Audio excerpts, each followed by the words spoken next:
Swain, touchdown.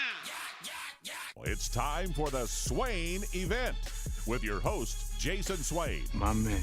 Real sports talk for the real sports fan. All you chumps are gonna bow when I whoop him. It's time for the Swain Event, fueled by Dead End Barbecue. Give me 2 pounds and a Ric Flair.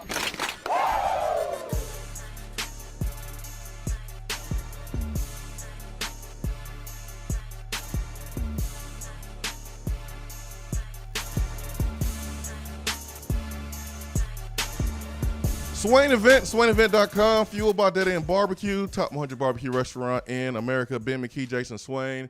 We're not wasting any time this morning. We're getting right to the Irish Networks hotline. It is Johnny Majors Classic this weekend, and there's no one better to talk about Coach Majors, his legacy, than VFL Charles Davis. Mr. Davis, good morning, sir. Listen up now. Yeah. Coach Majors, we're ready to go. That's right. That's right. That's right. It's football time in Tennessee. Let me see the look in your eye, young man. Look me in the eye. Let me see the look in your eye. See if you're ready to go. I miss that, man. Let me tell you something. I learned a lot about, forget football, learned a lot about life and lessons, and one of his favorite expressions was, listen to me, young man. You might learn something. I used to love it.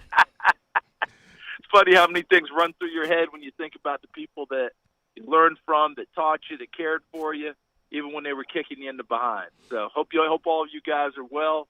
This is a fantastic event, but what's even more fantastic is our Vols are getting ready to play football again. It truly is football time in Tennessee.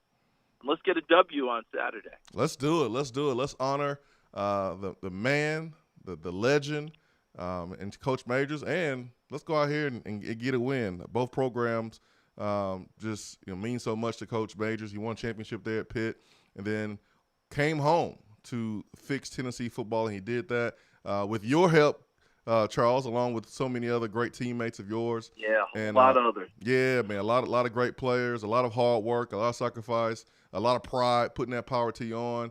As you go about your day, Charles, being an NFL analyst for CBS Sports, working at NFL Network, just doing the great job that you do. What are some of the things that Coach Majors, that he said to you, that kind of run through your mind even today?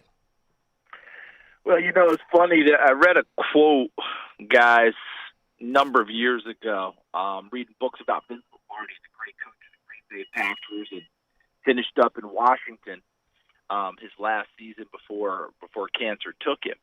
And one of the quotes was from one of his former players, where the player told Jerry Kramer, who wrote those great books, Instant Replay and I think it was Instant Replay and then Distant Replay, about the Packers in that time. He told Jerry, he said, Jerry, I love my father dearly. Absolutely. I didn't have any problems at all with him. He said, but he's been gone a long time, and I don't think of him every day. He said, but there's not a day that goes by that something that Coach Lombardi said, did, what have you, doesn't run through my head. I think Coach Majors and all the great coaches that have ever been out there have a similar effect on their players and on the people who worked with them and for them. And I was joking when I came on and trying to do my bad imitation of Coach Majors, but listen to what I'm saying, young man. You might learn something. We always used to have periods, at the end of practice in two-a-days. We would have our meeting in the evening. Back then, when we had the legit two-a-days, and I'm not advocating going back to those days, guys. It's better for the players. But you'd be in there dog-tired. You've been in pads twice a day, blah, blah, blah, blah. We'd always have what we call the winning edge period. Small little things in football in the game to get the rules and the nuances so that maybe it might pay dividends on a Saturday, all those sorts of things. I mean, I could go on and on all day, the things Tennessee people know, the game maxims that came from General Neyland that Coach Majors drilled into our head. I'm sure plenty of people who are in Big Orange Country saw the pregame speech before the Sugar Bowl in January of 1986, where Coach took everybody through the game maxims and, gave us that last bit of confidence because we were double-digit underdog in that game. I mean, that team that we played was so loaded from Miami. But he was talking about, how we win the ball game, when we're going to win the ball game, all those sorts of things. He used to talk about walking with a strut. He said, it doesn't mean to be arrogant, but have that little bit of confidence. Well, you know what we call that today? We call it swag. Swag. And it's funny how that goes. So I could go on all day, as I told you, but there are a lot of different things. And the last thing I'll leave you with is, as much as he loved football, he did actually care about your education. Now, he didn't want it to get in the way of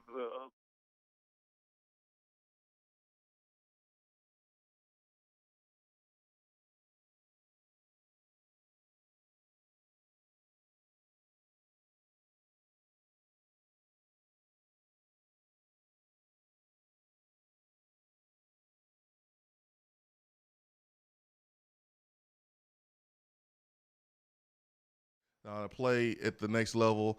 A lot of coaches that he mentored that we see now. We see now coaching in the NFL, had great careers in college. I'm going to have Jackie Sherrill on a little bit later.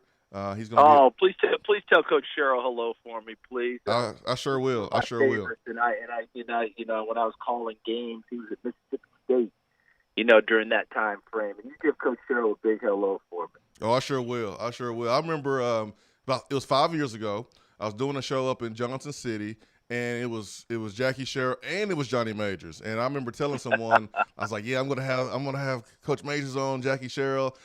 At the 8 o'clock hour, probably have him on for about 30 minutes." And they laughed. No, you have him on for 2 hours. Exactly. They laughed. They were like, "Huh, yeah, that's about to be the Johnny Majors show right there." Good luck with that. That's about to be the Johnny Majors show.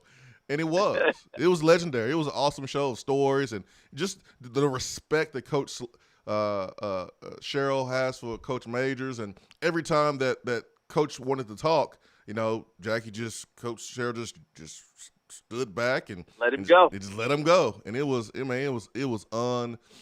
unbelievable, man. It was great. Jason, I'm gonna make a prediction for you today. You ready? Yeah. If you're having Coach Sherrill on, when he talks about Coach Majors and you ask him about remembering him, etc., I'm gonna make a prediction. You let me know if I'm right, okay? Okay. You ready? All right, I'm ready. At some point, Coach Sherrill is going to say that John Majors was the best PR coach that he ever learned from. The guy who understood public relations, media, promoting a program, things of that nature. Now, you let me know if Coach Sherrill doesn't say that, all right? I will. That's what he's going to tell you that at some point in that conversation. I'm willing to bet. And Coach Sherrill wasn't bad at it himself, but he said that's what he learned from that's one of the things he learned from Coach Majors. And I'm sure you'll talk about that legendary staff Coach Majors had at Iowa State, with Coach Sherrill on it, and Jimmy Johnson, and Larry Lacewell, and you talk about all these other coaches. But, when you talk about the people who went to the pros, who advanced to the NFL, players, coaches, etc., Coach Majors wasn't easy on his coaches. He wasn't easy on us as players, but he wasn't easy on his coaches. He coached the heck out of his coaches. And, sometimes that could be, a lot of people thought it might be heavy-handed. I was at Tennessee and, 83 through 86 as a player. I think it was 84, 85. The first time in Coach Majors' career that he brought back an entire staff intact. Now, not all of them because he fired people. Some went on, as you noted, and had other jobs in advance, et cetera. But he never really had the same staff very often. And some people saw that as a negative. Others saw it as a positive, depending on why they left. But one thing that I did learn, and I still hear to this day when I talk to old school NFL people, they always used to say, one thing, we always loved getting Tennessee players and Johnny Majors players because you guys knew how to work. You knew how to practice. We didn't have to worry about driving you and pushing you and all that. We used to love to go and watch you guys go because you were very efficient in what you did. You competed hard, all those things, and that's a big reason why a good number of guys went on and had successful careers, whether they be coaches or players. And a lot of that came from Coach Majors and how he went about his work and the ethic that he had. Charles, you played DB, and Coach Majors coached that position. I remember up in Johnson City doing the show. He was telling us a story when he was at Pitt, and he's like Tony Dorsett. Tony Dorsett had a long his first carry in practice. He took it 70 yards. He was rolling, and I was a guy. I ran about a 4.7 at that time, and I was running right there next to Tony Dorsett. I was like, wait a minute, Coach, you was running that fast next to Tony Dorsett in practice? He's like, yep, you better believe it. It was the funniest thing ever. And Charles, give us some stories about when he would get into the drill with you guys and demonstrate. Jason, I could give you a million of them. I'm going to give you one. And one of the things about Coach was, he actually believed he was running that 4.7. I love how you said it exactly how he would say it, Dorsett. Yeah. Because he was Tony Dorsett. For people who may not remember, he was Tony Dorsett until he was a senior at Pitt. At Pitt, he asked to be called Dorsett. And the family name is Dorsett. It's kind of like Joe Theismann. Mm-hmm. If you go back to New Jersey, where Joe Theismann's from, and ask for the Theismanns, everyone will give you a blank look because the real family name is Thiesman. Oh. They changed it to Theismann at Notre Dame to rhyme with Heisman, and they were trying to get the Heisman Trophy. So it was Tony Dorsett, and that's how Coach referred to him until the day he left us. But I was in practice one day, and I kept messing up. I messed up a certain play and coverage a couple of times. And you mentioned Coach Majors. His specialty was defensive backs. That's what he did as an assistant. So the poor defensive backs coach, they used to tell us all the time, guys, keep that man out of our drills today. Don't mess up, please. Because he comes down on me like he comes down on you. And, if he's coming down on me, I'm coming down on you guys even harder. But I kept messing up. And whenever Coach Majors took his baseball cap that he wore at practice and his whistle, if he took them both and turned them backwards, so the bill of the cap is now backwards, he'd take the whistle and throw it over his back so that it wouldn't get in his way. If you saw that, you knew he was going to demonstrate, and you knew everybody was in trouble in that group. So I kept messing up, and he was barking at me, God, Charles, you're better than that. And finally I was like, that's it. Get out. Let me show you how it's done. And he took the hat and turned it backwards in the whistle, and he went in and said, run the play. Well, in your mind, I'm 56. In my mind, I could run through the tee. The truth of the matter is I pull a hammy trying about my third step. But in your mind, you think you can still do it. Well, Coach, he still thought he could get it done, right? So he was out there. He said, I'll show you how to run the coverage. And they ran it. And, of course, the speed of the play is just lightning. And he does it. He messes it up. All right, darn it, run it again.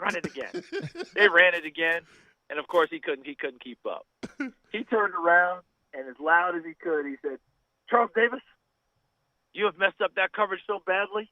And when he said messed up, he used a different word, okay? Yeah. You have blanked up that coverage so badly, no one can run it. And they just walked away. Oh, man. Oh, that's great, Charles. I'm curious if you have any great stories about Coach Majors from when he recruited you. You see these coaches nowadays dancing in living rooms, or you hear about coaches rolling up their sleeves to help mama wash the dishes. Any great Johnny Majors recruiting stories? Well, he came to my house in New Paltz, New York, which is about an hour south of Albany, New York, 2 hours north of New York City, Mid-Hudson Valley. And it's not a place that's highly populated. Back then, you really had to make the circuit as a coach. Nowadays I'm hearing all these stories about kids committing without ever visiting campuses, things of that nature. Mm-hmm. It's a whole different ballgame than it was back then. But anyway, he comes to my house, and that was a big deal. My high school coach was there, and my parents, of course, and I think my high school assistant coach. And, Johnny Majors coming to New Paltz, New York. My town was 3,000 people. I will guarantee you 2,990 of them knew Coach Majors was in town that night. That's just kind of how it was. And he sat in my living room, and, of course, whatever my mom put in front of him, he ate because that's what coaches do. And he's telling stories about watching my tape to let everybody know that he'd been watching me and really wanted me to come. And I committed that night. His visit was right before signing date. And I told him, hey, Coach, I want to come to Tennessee. And he's sitting in this chair. You guys remember that big grin he had when he was really pleased about something? That big old grin, and sometimes it turned out a little bulldog grin he had. Mm-hmm. And he bounds out of the chair. I said, Coach, I'd like to come to Tennessee. I'd like to be a volunteer. He says, you do? And I said, yes, sir. I'd like to be a volunteer. And he said, hot darn it. And he hops out of the chair and hugs my mother. Oh, man. I'm not playing for Tennessee. That's you, right? Yeah, but bottom line is, in the old days, and I'm not sure it's still not that way in some cases, but in the old days, one of the top rules of recruiting was you better get in with mom. That's right. Because mom's going to make 95% of the decisions with son, even more so than dad. because most kids are tied in with mom. If they're there, you better make sure you know what mom likes, and if mom doesn't like you, you're not getting him. So that used to be the old rule. And he hopped up and hugged my mom. That's right. That's right. Like, Now, I'm the one coming. What about me? Exactly. Where's my hug? Charles, you were a high school quarterback, right? I was quarterback, punter, kicker, and a little bit of defensive back, but way more quarterback than defensive back. So did Coach Majors tell you that you could get a shot at quarterback at Tennessee, or did you know that you were going to switch to DB? Recruiting. What do you think? that you were told that you were going to get a shot at quarterback? Hey, I can't slide one past you. You know how the game is played. Exactly. Do you know how many quarterbacks were in my recruiting class? No telling. There were 8. Oh my gosh. Okay? There's a junior college kid named Sam Aiello. There were 7 of us who were freshmen. I'm gonna give you some names that are some pretty prominent names. Okay? My roommate Tyrone Robinson became a starter as a senior at outside linebacker. Joey Clinkscales from Knoxville, Austin East, became a starter and a heck of a player at wide receiver. Tommy Sims started as a freshman, true freshman at Tennessee at corner, and later became a safety and went to the NFL. And if he didn't tear up his knee in like game 1 of his NFL career, he would have been a heck of a player in the NFL, guys. Tommy was terrific. Terry Brown, an NFL official, became a 4-year starter at corner and safety. Myself, I mean, there weren't enough chairs in the quarterback room when we all went in there, right? But Tony Robinson was in our class. Oh. There was also a young man named Tim Norton who was in our class who transferred, went to Oregon, and then other parts across the country. I'm not sure where Tim finished up. But Tony Robinson was in our class. And you guys remember how Tony could throw the football. So I'll never forget being in drills. And back then, the freshmen came in. We had 3 days to ourselves before they let the varsity in to let us acclimate. And I think it was day 2. And I threw one of the best balls. No, I threw the best ball I've thrown in my life. I can't even exaggerate. It was a comeback route, 18 back to 15. Ooh. And I threw it right on the spot. Timing was perfect. Bam, bam.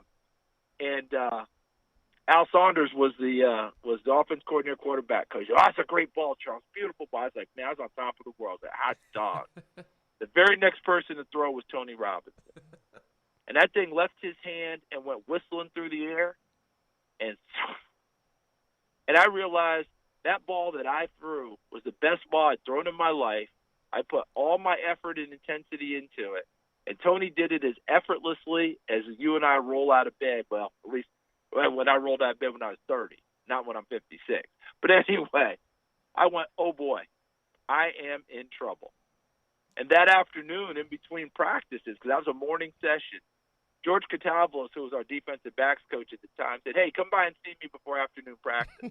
And I went and saw him, and he said, you know something, I think you'd be a good defensive back for us, blah, blah, blah. And I said, well, Coach, I really still want to compete at quarterback. He said, absolutely, it's your decision, do whatever you want. So I went and got taped, got lunch, grabbed a quick nap, then went down to the locker room to get ready for afternoon practice. I got to my locker, guys. My face mask was different. My pads were smaller. My pads were bigger.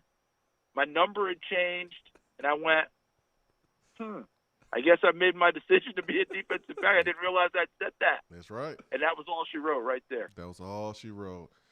Charles, man, thank you so much for your time this morning. I want to ask you this on the way out. I know you're super busy, and I'm just so appreciative of just the 15, 20 minutes that we have with you today.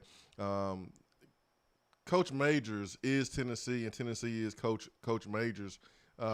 If Coach Majors was here with us today, and Tennessee and Pitt is getting ready to play, what would he say? What would he say about his school, the school that he grew up loving, the school he, left the national championship program to come back and coach, a school that he laid it out on the line for as a player? What would he say today about this matchup between Tennessee and Pittsburgh?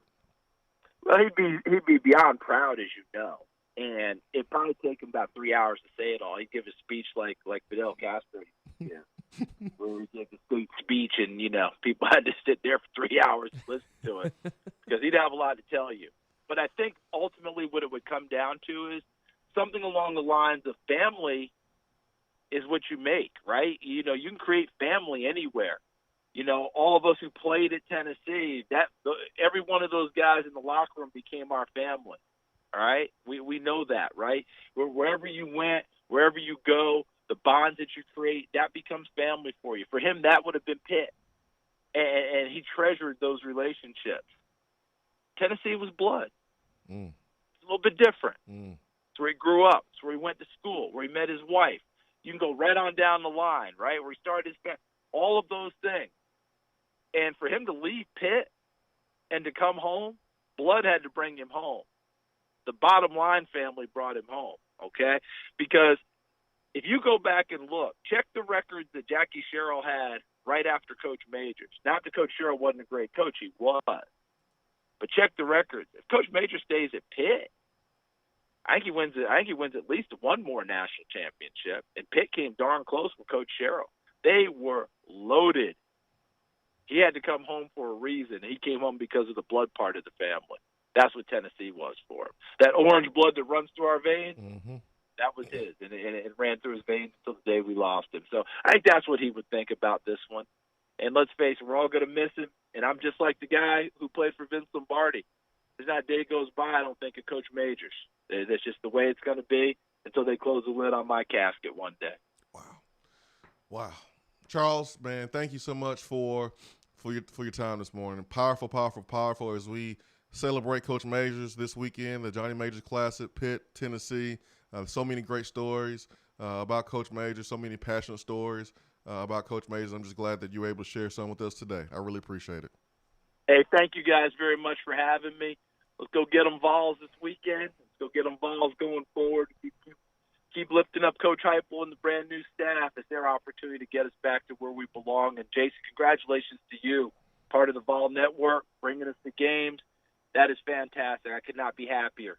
Absolutely could not be happier. It's exactly what we need for all of us who love Tennessee, love Orange.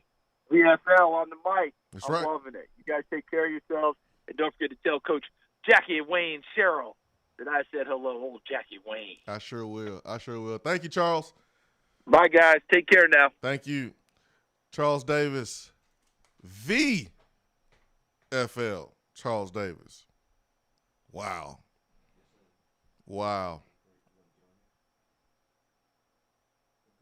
I told myself last night, I said, man, don't be getting emotional, Swain. You don't have Charles Davis on. You know how Coach Majors meant everything to Charles. You're going to have Jackie Sherrill on, and, they coach together multiple stops. Man, don't be getting emotional this morning. We're going to have Chris Lowe on here at 8:15, and Chris wrote the article about Coach Sherrill being the honorary captain for Pitt, and Coach Majors has some good stories that he shared with Chris Lowe, and Chris is going to share those stories. I mean, I know how much Tennessee meant to Coach Majors. I know how much Coach Majors means to Tennessee fans and to Tennessee. And I told myself, man, I ain't gonna get emotional. But boy, when you hear something like what Charles Davis was telling us, man, it's hard not to. It's hard not to get that lump in your throat. It's really hard because that is powerful. That is powerful. Thinks about him every single day. Lost his father. Doesn't think about his father every day, but thinks about Johnny Majors every day. Swain Event, fueled by Dead End Barbecue. Be right back.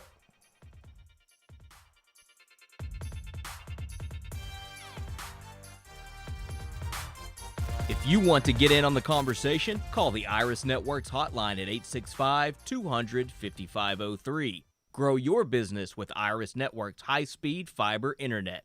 IrisNetworksUSA.com. Is that as low as you can go? Okay, thank you. Hello, is that as low as you can go? Okay, thank you. What are you doing? Calling around to get the best rate on a car loan. Why? Everyone knows Alcoa 10 is the best choice to purchase a vehicle or refinance your current loan. And with low interest rates and 90 days to your first payment, it's a no-brainer. You can even apply online and sign all the documents from the convenience of your home. Yeah, I don't know what I was thinking. Alcoa 10 Credit Union. It's so easy. Go to atfcu.com for details. Rates are dependent on credit score and equal housing lender. With smartphones being such an integral part of our daily lives, it is truly an inconvenience when it doesn't work properly. It disrupts the normalcy of our day. When you go into the cell phone store to have it repaired, they just try to upsell you on a new phone. That's why the owner of iDrop, TKL, left those places and opened iDrop. His goal is a happy customer. TKL and the team will listen to what you have going on and work to solve the problem of your broken device in a way that best suits your needs, instead of trying to upsell you on something that you just don't need. They don't just repair phones, they can service your laptop or PC as well as your Mac. Windows 7 support is over, but iDrop can help you transition to Windows 10. They have a 5-star rating on Google with hundreds of positive reviews. Let me say that again. I don't think y'all understand how big this is. They have a 5-star rating on Google. Their customer service really speaks for itself. So if you ever find yourself with a device that isn't performing as it should, give iDrop a call at 865-888-9740 or check them out on Facebook at iDrop of Knoxville. If man made it, they can fix it. If you're coming to Knoxville and need a place to stay, do yourself a favor and book a room at Hampton Inn Paper Mill, also known as the Hampton on the Hill. This award-winning property is literally in the top 5% of all Hampton Inn properties. The GM, Stephen Lawrence, is a good old local boy who grew up in the business around Knoxville. He and his staff are always available, always willing to help, and will go above and beyond for their guests. The newest Hampton Inn in Knoxville has clean, affordable rooms, flat screens, fridges, and microwaves in every room. Plus, breakfast is included in every rate. Not to mention, there's also a pool and fitness center on site. If it wasn't so close to amazing restaurants, bars, and shopping, you would never want to leave.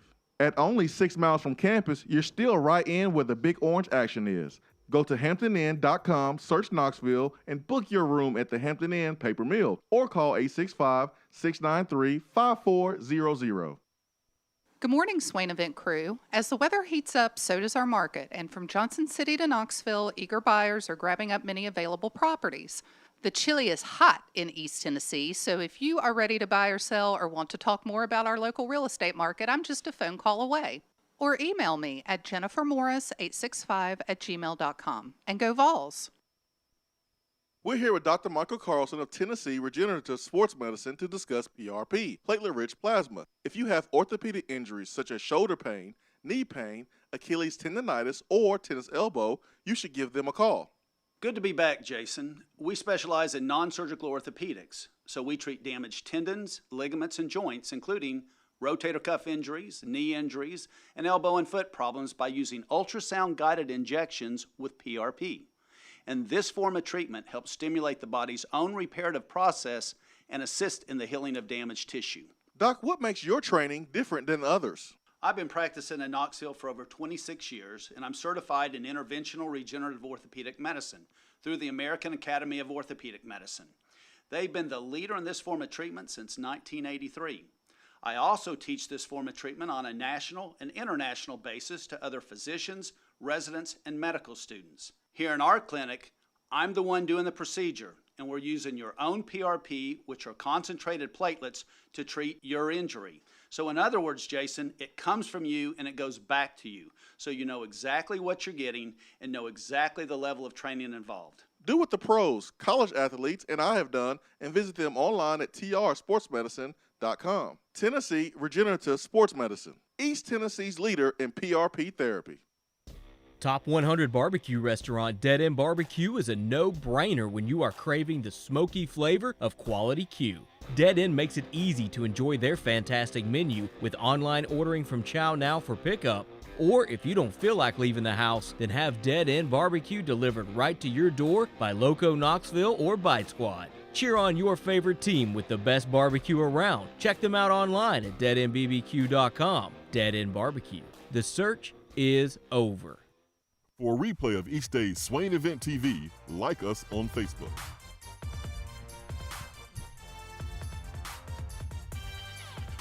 Swain Event fueled by Dead End Barbecue. 865-255-03 is our number to the Irish Networks hotline. Hour number 1 is brought to you by Hiller Plumbing, Heating, Cooling, and Electrical. Let's get to the hotline. And let's get to Turkey Man. Turkey Man, good morning. Well, let's don't mess this thing up here. Let's don't mess this play up. You guys come out of the blocks about as fast as is number 11 from 16 to 11 at Alabama, 80 yards, touchdown. I mean, you come out of the box fast on this morning. That was good. It was really good. Thank you, Turkey Man. You know, I was thinking, you know, when you dedicate a game to someone, you're supposed to win it. I was thinking, well, both sides would be doing it because both of them have special. But the Blood's got to win out on this. We got to win it because he is orange. And man, that's good. Make your eyeballs sweat. I just tell you what, makes you fired up this morning. And you got a good start here. You went 80 yards right there on first snap. So I get out of here, but that's good, bro. Thank you, Turkey Man. Man, Charles Davis. You know, I said, hey Charles, when can you join us in the morning, man? Whatever time you can join us, at the time you can join us, we're gonna make everything work for you. And 7 a.m. was the time, and boom, made it happen. And then Coach Sherrill, I talked to him yesterday, and he was like, it's funny because Charles said what he said about Coach Sherrill, and you know you can hear the excitement in his voice. Well, Coach Sherrill had the same excitement in his voice when I told him that Charles Davis was going to join the show. He was like, Charles Davis? Yeah, what year did he play? I'm on my computer right now. I'm looking at that right there. Charles Davis play? Oh, yeah, Charles Davis. So those guys definitely have a bond, and Coach Majors is the bond between those two. So I look forward to having Coach Sherrill on. And, you know, Charles is right. I mean, that Pittsburgh team the year after Coach Majors left, I mean, Jackie was still humming right along. Had a really good season. His team, he was there. It was there 3 or 4 seasons, and he went 11-1 each season there, and finished 7th in the country in 1979, then 2nd in 1980, and then number 4 1981. So Johnny Majors left that cupboard full, stocked, and Coach Sherrill was able to have some success.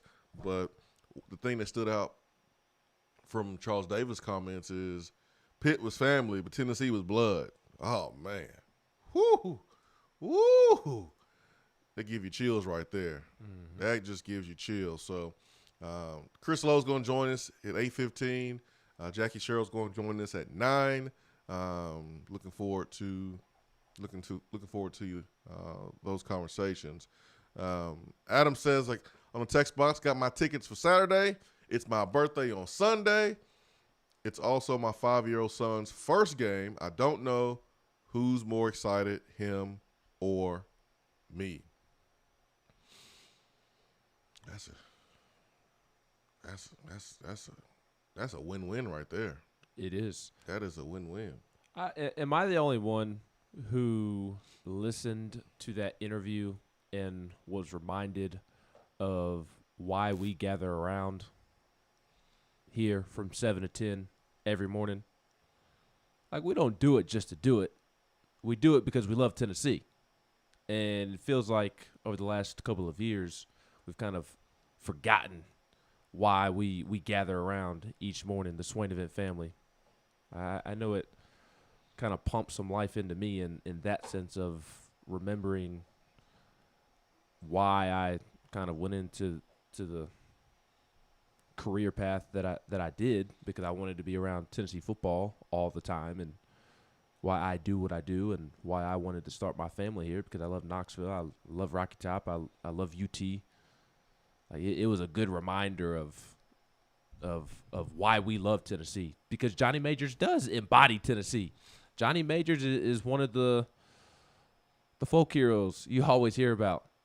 Johnny Majors is one of the 4 on the Mount Rushmore of Tennessee football. So that I appreciate that interview for that reason. It's been easy to forget why we love Tennessee over the last couple of years, because everything that we've had to experience and deal with, and all the heartbreak and the apathy that has set in because of it. But that was a good reminder of why we love Tennessee and what makes Tennessee so special. No, for sure. Well said, man, for sure. Volstorm says, if we lose, I'm blaming McGee's birthday. Who was McGee? Jake McGee is a Major League pitcher. The other McKee says, I got a chuck roast on the smoker this morning for some poor man's burnt ends and listening to Charles Davis on the Swain event. Can the day get any better? Well, when those burnt ends are done, that's how the day can be better. But thank you so much for tuning in. We're starting to show off with that heat with Charles Davis. Sean Ree Baker says, great interview with Charles Davis, guys. Appreciate you, Sean Ree. LC Vol says, haven't heard if Tennessee's going to have an honorary captain, but it would be super cool if one of the Johnny's younger brothers could do it. Yeah, I anticipate Tennessee is going to have someone to be honorary captain. It's hard for me to believe that Tennessee won't do something along those lines. I think it'd be cool if Josh Heupel wore something similar to what Johnny Majors wore. The hat? Yeah, that would be really cool. I think he should do that. I remember when Pat Dye, former Auburn coach, passed away, and that upcoming Saturday, I believe, or maybe it was just a game in general in which Auburn was honoring Pat Dye, but Gus Malzahn wore the same hat that Pat Dye wore when he coached. I'd love to see Josh Heupel do the same thing. And that's significant because Gus Malzahn was visors. Yes. And he wore a hat out of respect for Pat Dye. And I remember we've had different basketball coaches, throughout the years, and Bruce Pearl wore the Ray Mears jacket against Kentucky and against Vanderbilt. Conzo didn't do it out of respect. Mm-hmm. So, a coach could have their own reason for doing it or not doing it, but it could be for the same reason, for, respect. Coach Barnes doesn't wear the orange blazer, but he does it out of respect, and quite frankly, probably doesn't want to, and that's okay. But there's other ways that you can pay homage and show respect to the great coaches before you. Tina R says, love Charles Davis. That was amazing. Thank you so much, Tina. CJ and Belt Buckle says, great get. Charles Davis is always so positive, big time. Great get. Sound like we just got a commitment from a five-star guest in Charles Davis. Rodney and Austell ain't got no sense this morning. None. No chill, no sense. He always is on one. Always. He says, Coach Fulmer going to be the honorary coach for Tennessee. LOL. You ain't got no sense, Rodney. Johnny Dollar says, boys, that interview was awesome. Charles Davis is the man. ATL VFL says Charles Davis sounds like a great dude. That's because he is one. He is awesome. And he was so excited when he heard about me being part of the Vol Network. He was pumped. And Charles Davis started his career there at the Vol Network. And man, I look up to Charles so much. And man, I try to do a lot of things like Charles. Man, he's one of my mentors for sure. He is one to follow in the broadcast industry. I think that is something that we forget in the midst of having him on as a former Tennessee Vol defensive back to talk about Johnny Majors in this game on Saturday, is that the dude is the voice of Madden. The voice of Madden. There's only one of those. Millions of kids will go home from school today, turn on their PlayStation or Xbox, and hear Charles Davis's voice. Kids.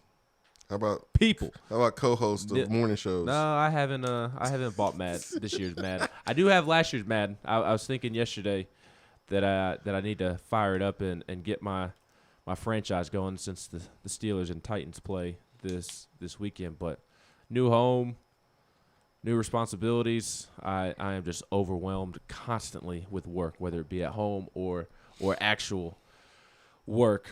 But I need to fire it up. I miss the days of going home and the only worry I had after school was playing MLB The Show or Madden or NCAA football. But Charles Davis, the voice of Madden. Yep. And he's the number 2 CBS color analyst, color commentator after Tony Romo. Like, only Tony Romo is ahead of him in the pecking order at CBS when it comes to calling NFL games. as the analyst. I can't say color analyst or color commentator serious anymore. Because Turkey Man. No, it wasn't Turkey Man. Turkey? Oh, no, it was so. They still listen. They'll have to remind who it Oh was on the show. my gosh, man. He owns up to it too. I wonder why you paused like that. I was like, oh yeah. I get nervous. Oh my God, that was so funny, man. That was so funny. Oh my goodness. DC5 says, "Holy smokes! I hope this interview ends at 10." Hey man, that would be great to sit there and listen to Charles tell us Johnny Major stories.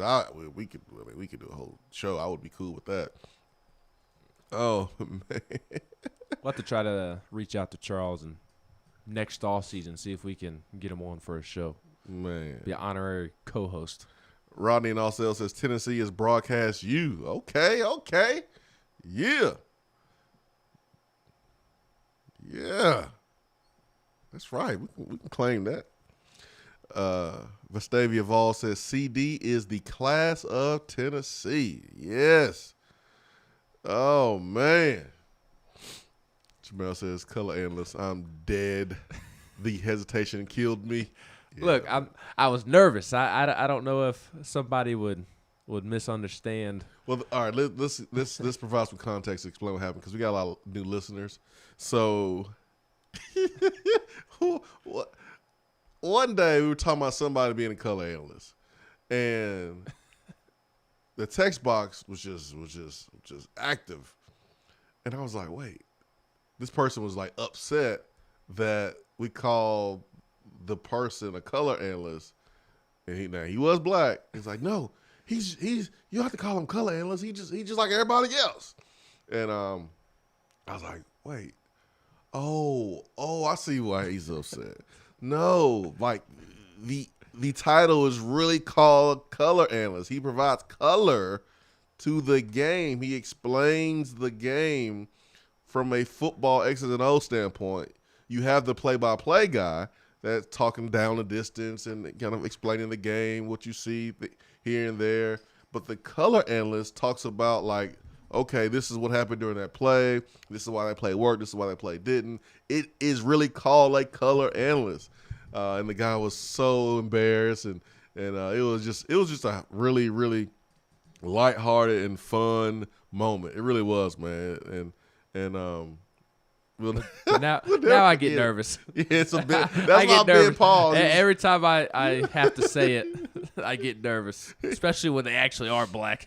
Charles Swain's technically a colored analyst on Rivalry Thursday. I am color analyst, man. Yeah, so that's why I paused. I gave you the nod, which is the green light. Continue, man. It's okay. You can say it. Go ahead, man. It's all right. All right, let's go back to the phones. Those were early in my days of like having a microphone in front of my face too. Jabril says y'all gotta stop with this. It's too early. I'm crying. Real tears, man. That was so funny. All right, let's go back to the phones. We've got Dave Tona and then Big Orange Mac. Oh yeah, let's get to Dave Tona, Big Orange Mac. Dave Tona, good morning. Good morning. Good morning. Good morning. Good morning, my friend. Wow, if you ain't awake after all that energy, jeez. You ain't got a pulse. Yeah, man. Turkey Man hit the nail on the head. That was a great way to start off the show. It was definitely a tone setter. Yeah, my wife was asking me about it, and I was explaining. I told her who Johnny Majors was and why I like him so much, and told her that, growing up in Pittsburgh, he was the coach there, and then became a Tennessee fan, and he was a legend there. And 100% believe the way that we honor Coach Majors is by the blood winning.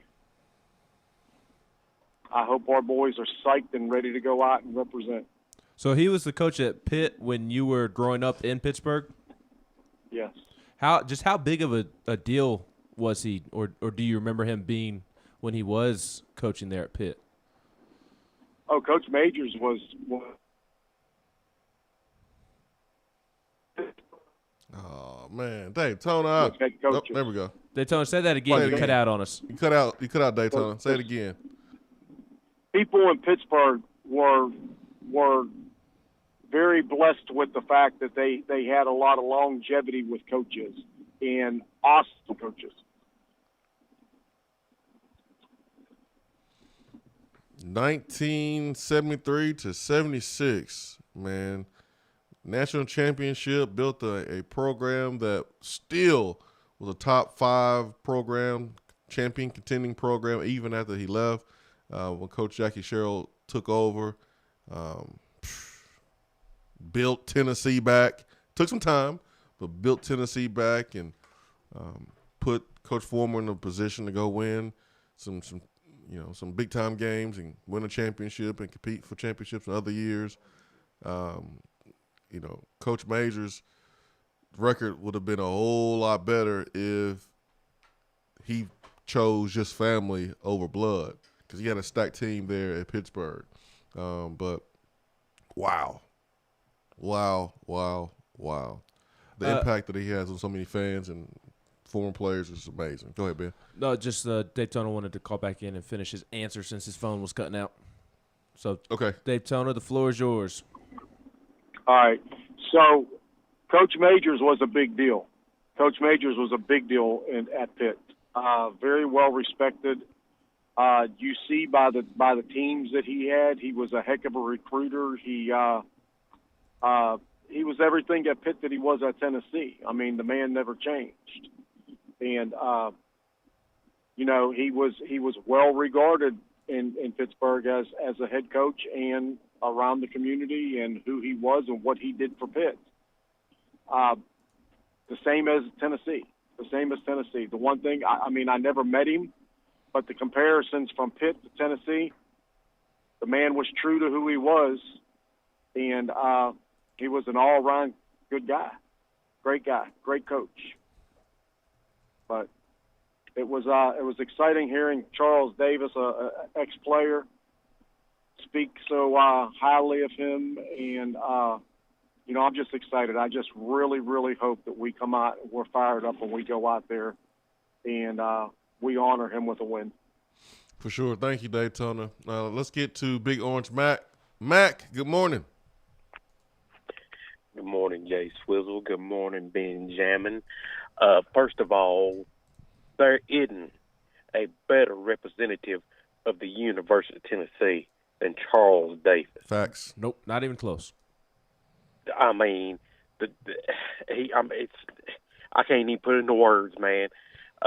He's a fine example for any young man to look up to.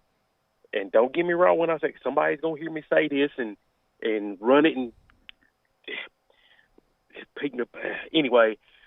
He's a fine example for any young black man to look up to. Oh, 100%. Yep. And Charles, if you're still listening, we appreciate you. And I always listen to you on Saturday mornings over here when you're on with Coach Doug Matthews as well. Please continue to be a fine representative of the University of Tennessee.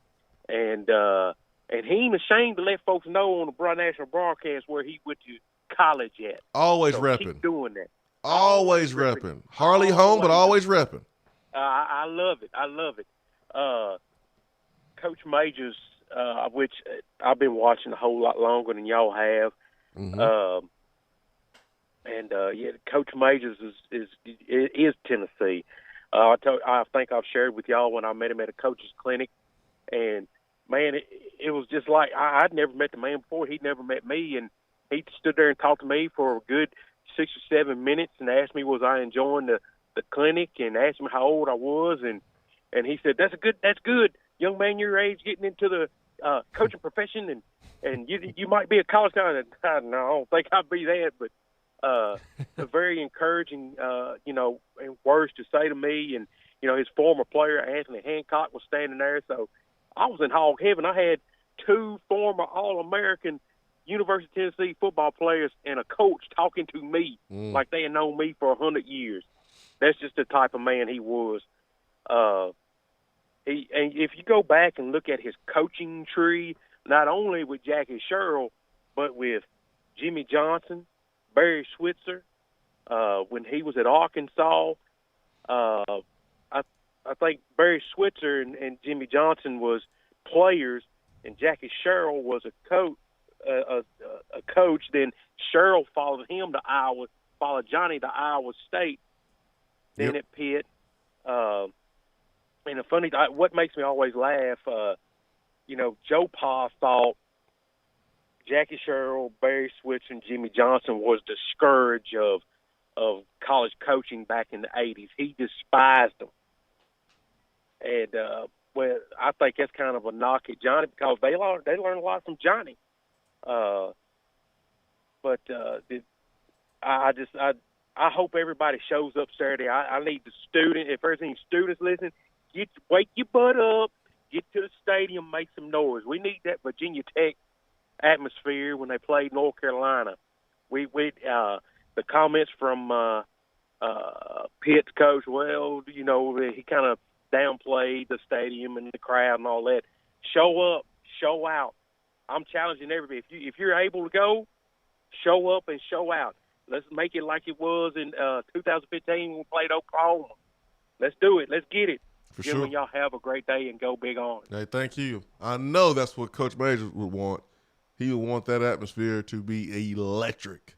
He would want it to be electric. So thank you so much for the phone call there, Big Orange Mac. Really, really appreciate you calling in, man, because I know it's an hour earlier there in the mid-state. So thanks for the phone call.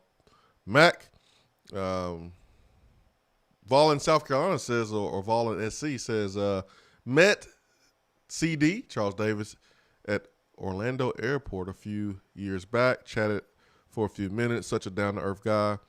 Was like talking with one of the guys. UT icon. Big Daddy Mike says, love the interview with Charles Davis. Also, did you know that Jay Graham is on the staff at ETSU helping his old friend Randy Sanders out? I did not know that. I did not know that one. I know Jay had stepped away from Alabama to deal with some personal issues, and he was vocal about that publicly on social media, saying that he needed to step away and focus on his mental health. But I had not seen where he was helping out at ETSU. No wonder Tennessee, or I should say ETSU, took care of Vanderbilt on Saturday. It's because Jay Graham was on the staff. There's an article on News Channel 11 there. Appears that it's in Johnson City. Forgive me for not being up to date on the news stations there in Johnson City. But VFL former NFLer Jay Graham making impact on Bucks coaching staff. Says, how about that? Randy Sanders says, I was able to convince him to come over here and stay in the game. And whenever you have a special teams coach that's been to several big schools, that's a good thing. There's not many ways that could be a negative for you. For sure. So Jay Graham coaching special teams at ETSU. Good for Jay Graham. For sure, man. KY Vol says Peerless Price, in my opinion, is right there with Charles Davis. All right, KY Vol. Brown Vol says, just now got to listen to Monday's show. Thank you for having Joe's back. To many people hating on one game, GBO. Oh, no doubt, just one game. Gotta get better, though, but one game. Concrete Vol says I had the same thing happen. Someone actually got PO'd at me for saying color commentator. They thought I said colored. I explained it the same way y'all did. They refused to listen and said I shouldn't say it. LOL. Hey, man, you just gotta disengage, man. You gotta disengage, man. If folks don't want to listen and learn, you gotta let them be ignorant. James GBL says, can we send that interview to the team to listen to Saturday morning during breakfast? Great job, guys. Much love. Listen, we got a lot of people around this program that could share how important this game is, the significance of this game, and what it means for both programs. Obviously, Coach Majors means the world to us. He's from Tennessee, bleeds Tennessee. But he also means a lot to Pittsburgh. Now, last night, Tennessee Prime, we had Tyler Barron and Kay Mays, and they knew the significance of this game. They knew the significance of Johnny Majors and the impact he had on this program and what he means to football fans. And I know K. Mays knows for sure. His father, Kevin, playing at the University of Tennessee. So, yeah, I know those two guys know. But you understand those guys, lived in Tennessee before coming to the University of Tennessee. Yeah, this is the same football team that going into last week, I think Josh Heupel said it on his first Vol Calls appearance of the season, that over the course of fall camp, because there are so many new guys on the football team and so many new coaches, so many people that have never been to Tennessee or are unaware of Tennessee's traditions, that they had to show videos throughout fall camp showing the power tee opening up and the players running through and the Vol walk and Rocky Top. And Coach Heupel said that they went back and watched old games to show the significance of Tennessee football history. Obviously didn't sit down for 3 hours and watch an entire game, but showed clips of the great games in Tennessee football history. So your Cade Mays and your Tyler Behrens, they definitely know who Johnny Majors is. And I would imagine the other players who aren't as familiar with Tennessee were coached up on Johnny Majors and the impact that Johnny Majors had at Tennessee, because like you said, Swain, there are a lot of support staff members who are very familiar with Johnny Majors. For sure. And they're not going to let his legacy not be remembered correctly or players be unaware of the impact that he had. So I would fully expect Tennessee as a team to fully embrace the significance of this weekend in addition to playing a football game. Big Bad Voodoo Nate says Charles Davis doing the Titans pregames is the only reason I watched him. He has such a great calming voice and is so knowledgeable. Vol Hobbit says that Charles Davis interview had me in my feels this morning. Love hearing stories about Coach Majors. I was born the year former took over, so didn't get to experience Coach Majors, but have heard stories from my dad. He was a true Vol legend and is very missed. Brent from chat says, obviously want to see Danny White here long term because that would mean he's successful at Tennessee. But should something happen, I would love to see Charles Davis in the AD role here.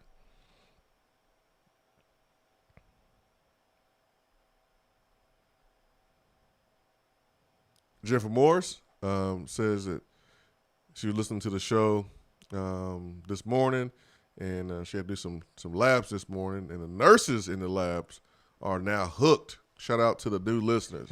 Hey, nurses, the real heroes. Thank you so much.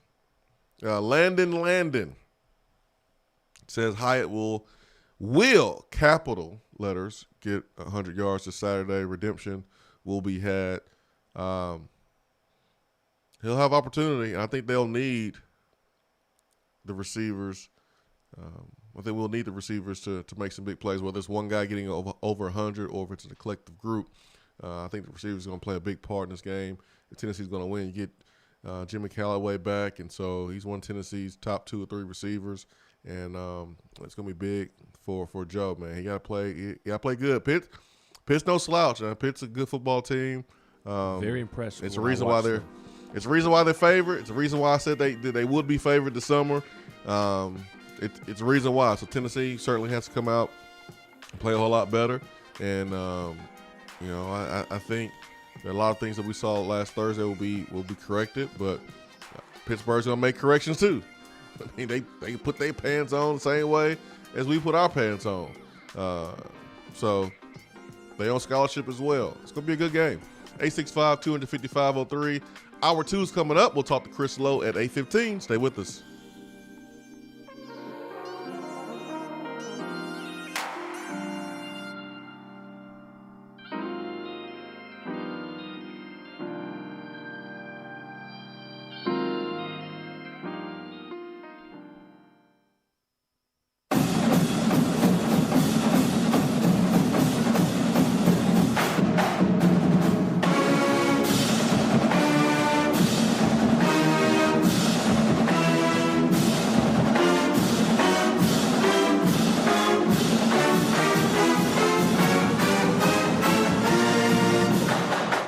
is that as low as you can go? Okay, thank you. Hello, is that as low as you can go? Okay, thank you. What are you doing? Calling around to get the best rate on a car loan. Why? Everyone knows Alcoa 10 is the best choice to purchase a vehicle or refinance your current loan. And with low interest rates and 90 days to your first payment, it's a no-brainer. You can even apply online and sign all the documents from the convenience of your home. Yeah, I don't know what I was thinking. Alcoa 10 Credit Union. It's so easy. Go to atfcu.com for details. Rates are dependent on credit score and equal housing lender. When I made the move to my own studio, I was worried about this. I was worried about that. I was worried about, hey, did I get this piece of equipment? Did I get that piece of equipment? Does that sound good? Does that not sound good? One thing I didn't have to worry about, that was office furniture, because Office Furniture Outfitters met my furniture needs. With a 50,000 square foot facility, they have East Tennessee's largest selection and are the best value for new and used office furniture. Located in Knoxville, it's easy to find everything you need for your new space, including desks, file cabinets, chairs, conference tables, and more. Office Furniture Outfitters is turnkey. They came to my place, we mapped everything out that was needed, they delivered, and get this, set everything up. To learn more about what Office Furniture Outfitters can do for you, log on to ofonox.com. That's ofonox.com.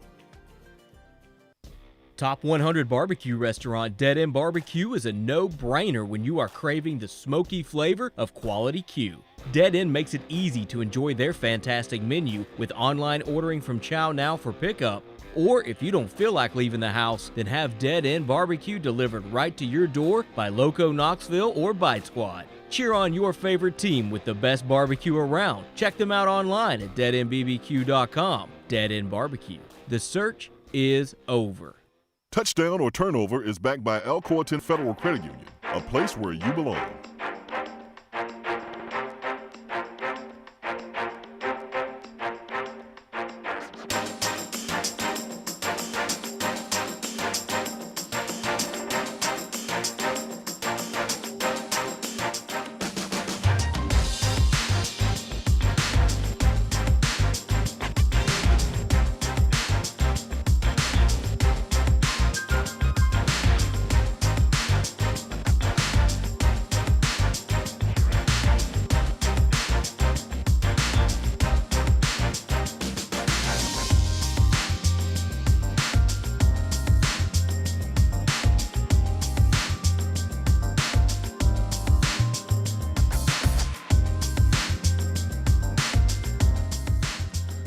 Touchdown or turnover, back by Alcoa 10 Federal Credit Union, the place where you belong. Better rates and better service. Ben McKee, Jason Swain, live here from the Low T Center studio. Chris Lowe of ESPN will join us at 5:15. We had Charles. 5:15. Ooh, I don't know if I'll be here at 5:15. 8:15. I was up at 5:15. What? Early this morning. Oh man, just getting a little work in. That's all. That's all, man. What time did you go to bed? 12 something.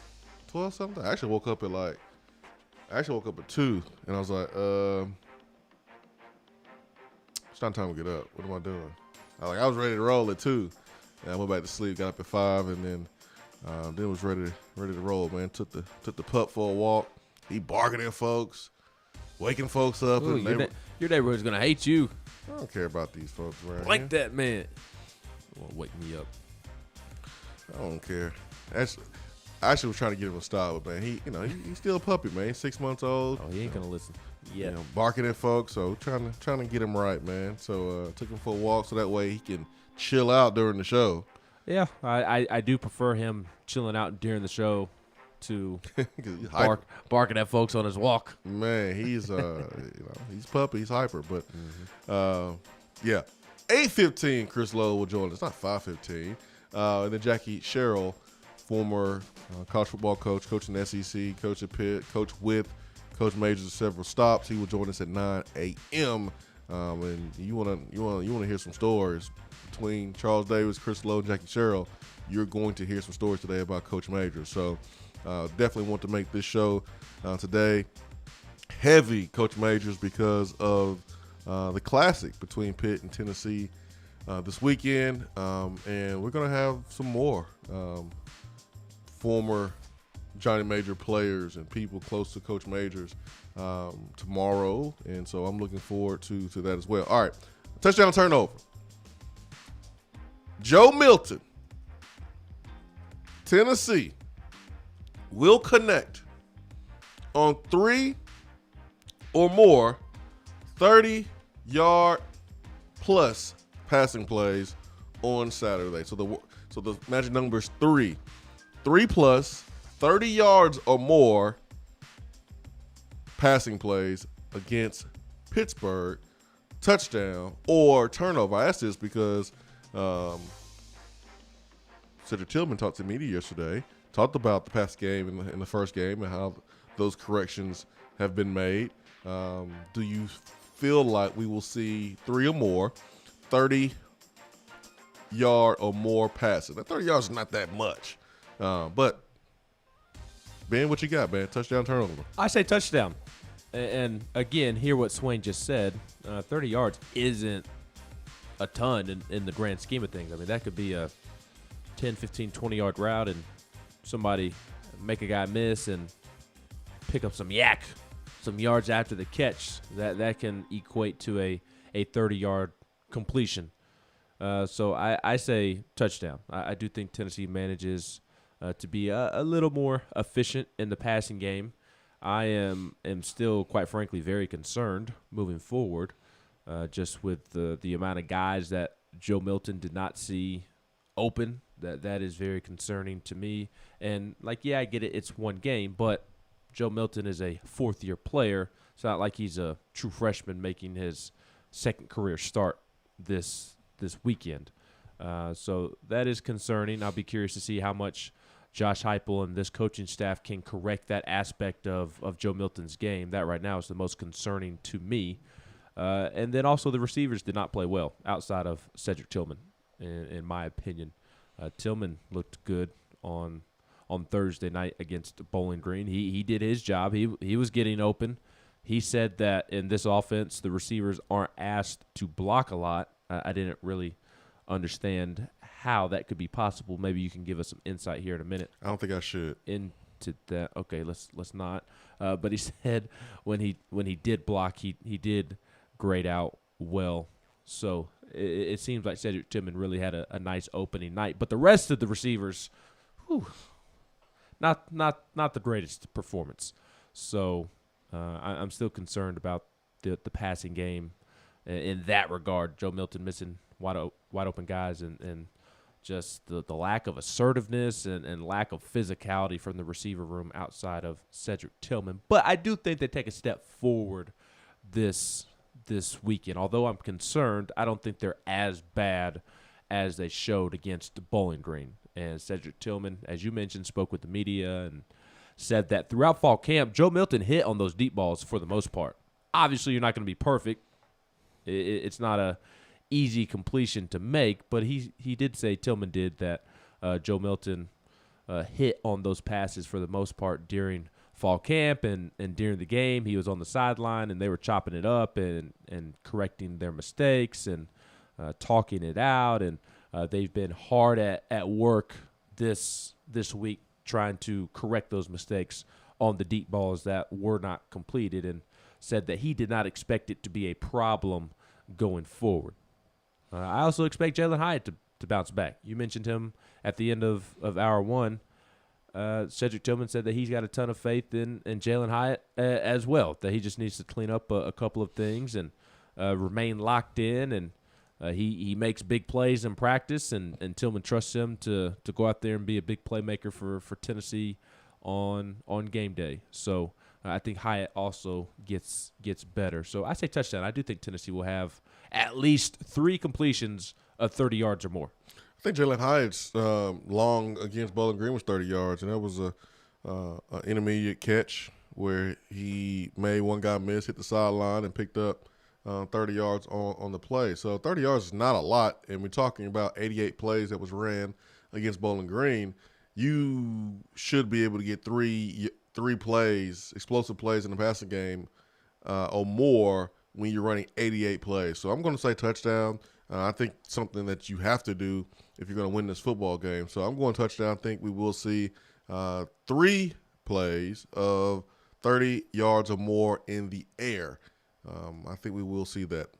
GBO for life on the text box says, after watching the film, I believe Pittsburgh will stock the box more and force us to go over the top. I think we will know a lot about our passing game after this weekend. Well, absolutely. I mean, what would you do if you were going up against Tennessee? You would force us to play towards the weakness of game one, which was connecting in the passing game. You got 2 running backs that rush for over 100 yards. You got an offensive line that I think may be a little bit better at run blocking than pass blocking. I know K. Mays prefer run blocking. Yes. I know that for sure. I know that. Man, I love me some K. Mays, man. I love how nasty he is, man. Cade has really become a fan favorite in my eyes.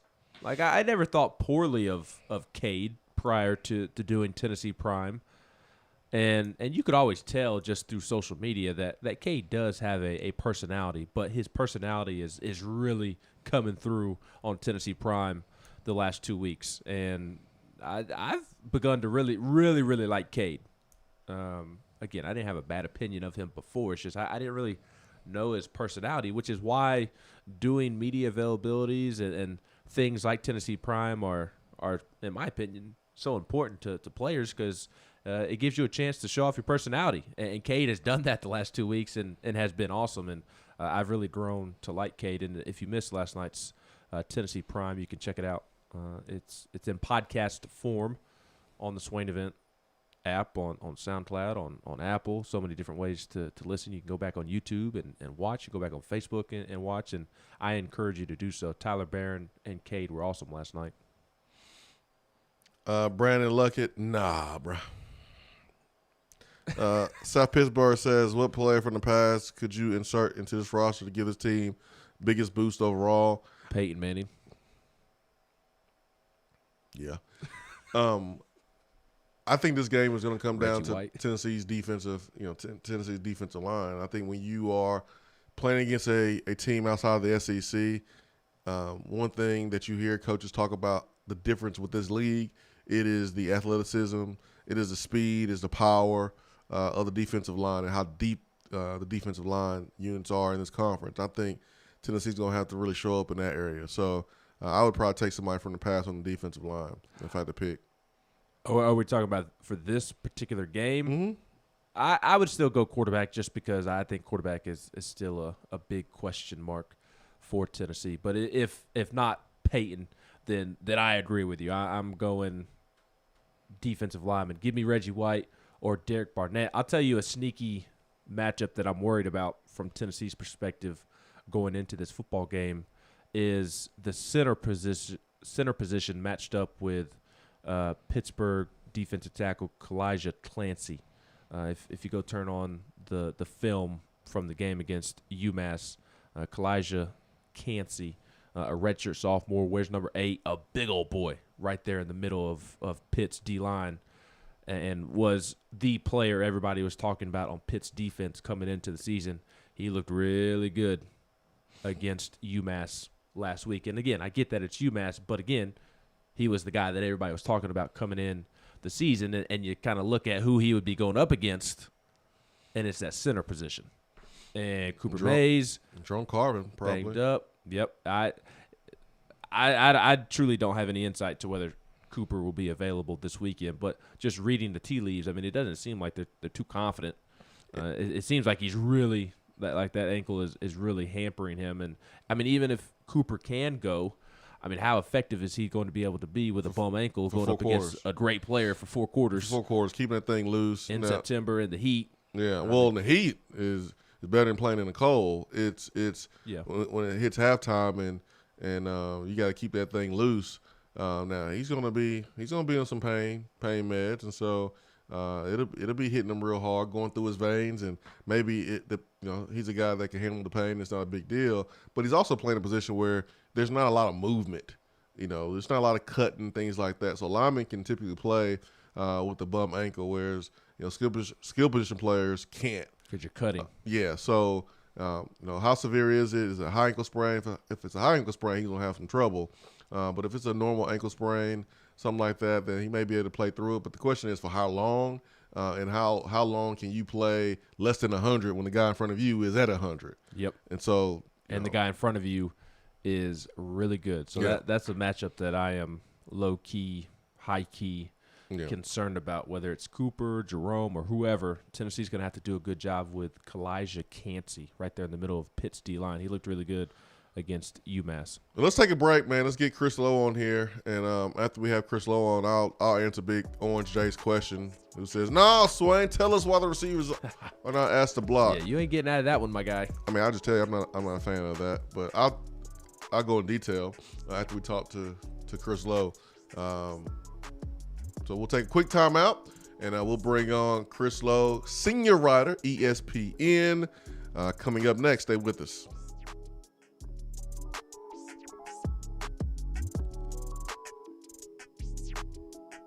While the other guys are taking guesses, the Swain Event is taking you behind the scenes and in the huddle every morning from 7 till 10 right here.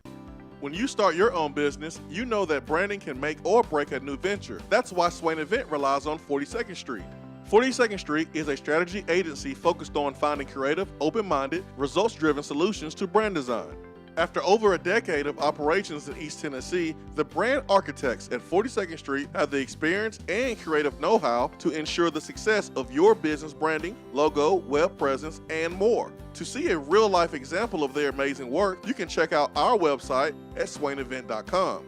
Don't trust the branding of your business to just anyone.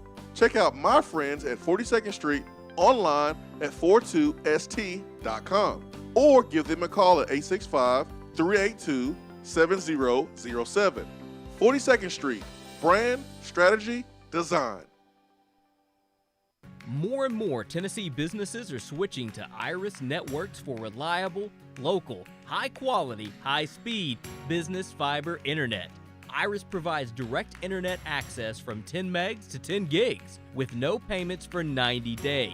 Iris also offers next-generation business phones with work-from-anywhere capability from the mobile or laptop app. With local sales, support, and service, Iris is a partner in the community. Learn more at irisnetworkusa.com or call 865-448-IRIS. Iris Networks, a Tennessee business connecting Tennessee businesses.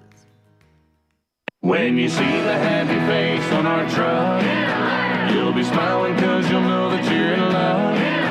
At Hiller, we care about your family's comfort all year long. If you get caught without air conditioning this summer, we're offering a free service call with any repair. That's a free service call when we do the work on your HVAC system. Visit happyhiller.com to schedule your appointment today. Call the Happy Face Truck today. Top 100 barbecue restaurant Dead End Barbecue is a no-brainer when you are craving the smoky flavor of quality Q. Dead End makes it easy to enjoy their fantastic menu with online ordering from Chow Now for pickup. Or if you don't feel like leaving the house, then have Dead End Barbecue delivered right to your door by Loco Knoxville or Bite Squad. There is no better restaurant in town to enjoy the madness of March with. Cheer on the Vols and the Lady Vols with the best barbecue around. Check them out online at deadendbbq.com. Dead End Barbecue. The search is over. You don't have to take an L just because you can't listen to the Swain Event live. You can catch up on the podcast posted daily on the app, online, and on iTunes.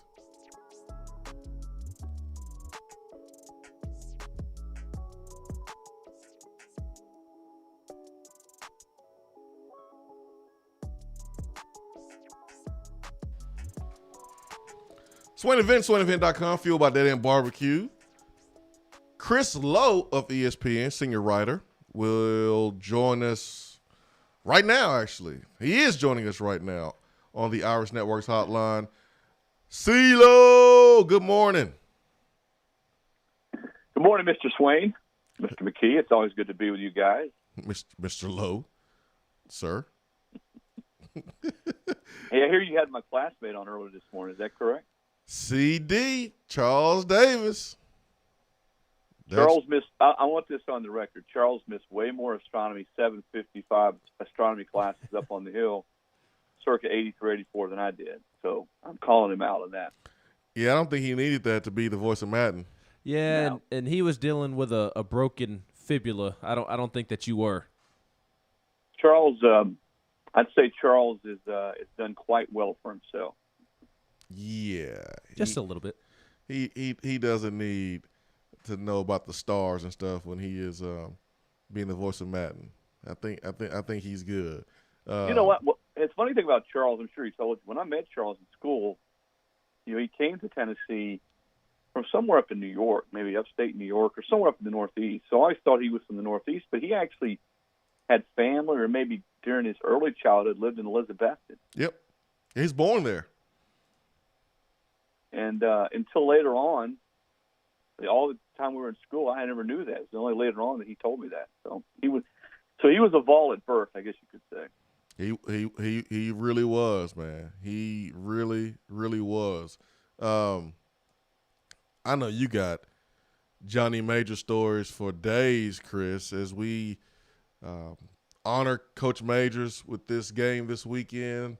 The Johnny Majors Classic, Pittsburgh, Tennessee. Pittsburgh is a good football team, and they come in with a lot of confidence, and they have a senior quarterback who's played a lot of football that is very, very athletic, can throw it, can lead the teams, real tough. But this game means everything in Tennessee because Johnny Majors means everything in Tennessee. And so Charles told some unbelievable stories in the first hour, Chris. And I know you got some great stories as well. I saw the article you wrote where Jackie Sherrill is going to serve as the honorary captain for Pitt in this game on Saturday. So,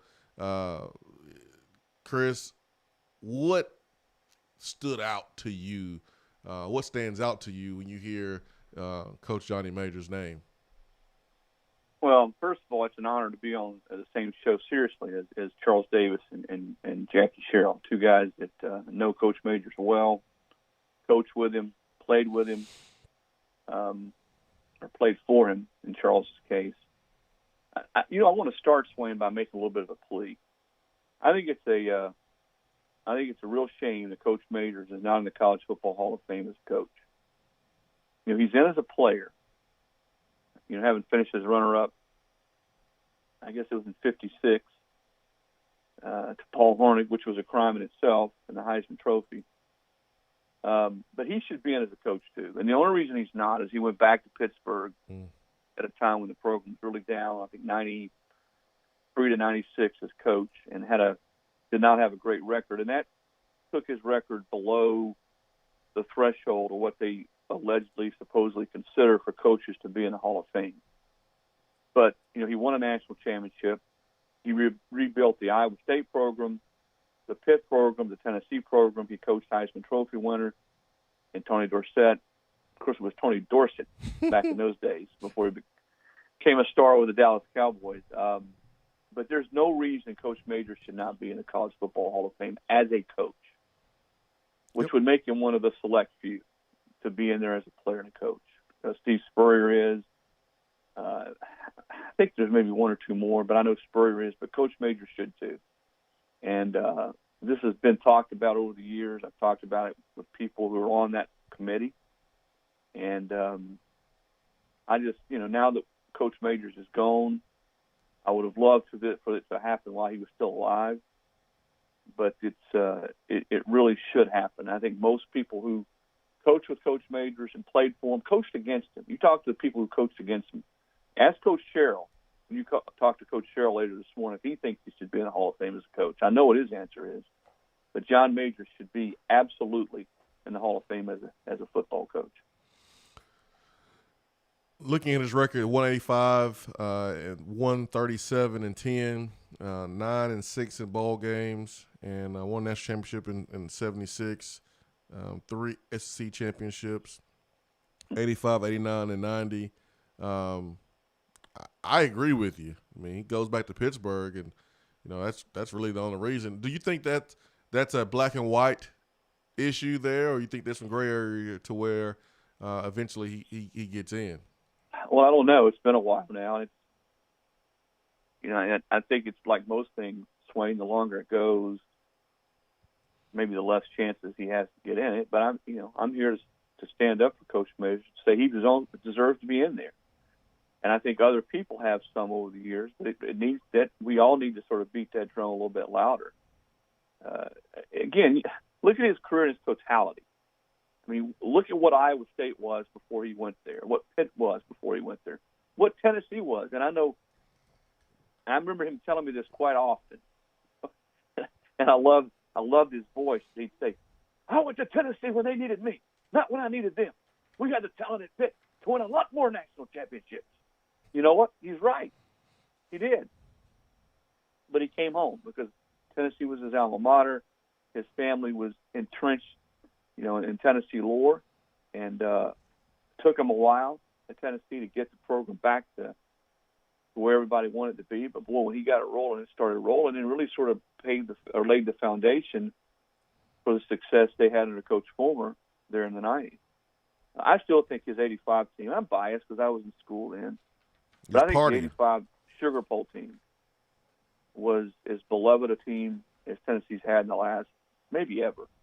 Now, I know everybody says, what about the 98 national championship team? Well, that was a great team too, and I think they certainly have their place among the greatest, most beloved teams. But that 85 team brought Tennessee football back. And the way they just annihilated Miami in the Sugar Bowl in New Orleans. And Swain, I'm going to tell him myself, I did spend a few nights on Bourbon Street that week leading up to the game, just a few. I didn't sleep on Bourbon Street any of that week, although a few of the people I was down there with, some of whom I won't call their names, but I did spend a few nights carousing on Bourbon Street that week. But that team was just unbelievable. Everything it overcame. Tony Robinson goes down with a knee injury that year. Darrell Dickey steps in. The defense, coordinated by the late Ken Donahue, just absolutely, again, annihilated Miami. Beat Alabama in a memorable game there at Legion Field. Dale Jones was deflecting the pass, intercepting it. Again, I'm 56 years old this October. When I think of Tennessee football, when I think of beloved teams, that 85 team comes to mind. In a lot of ways, that team epitomized Coach Majors.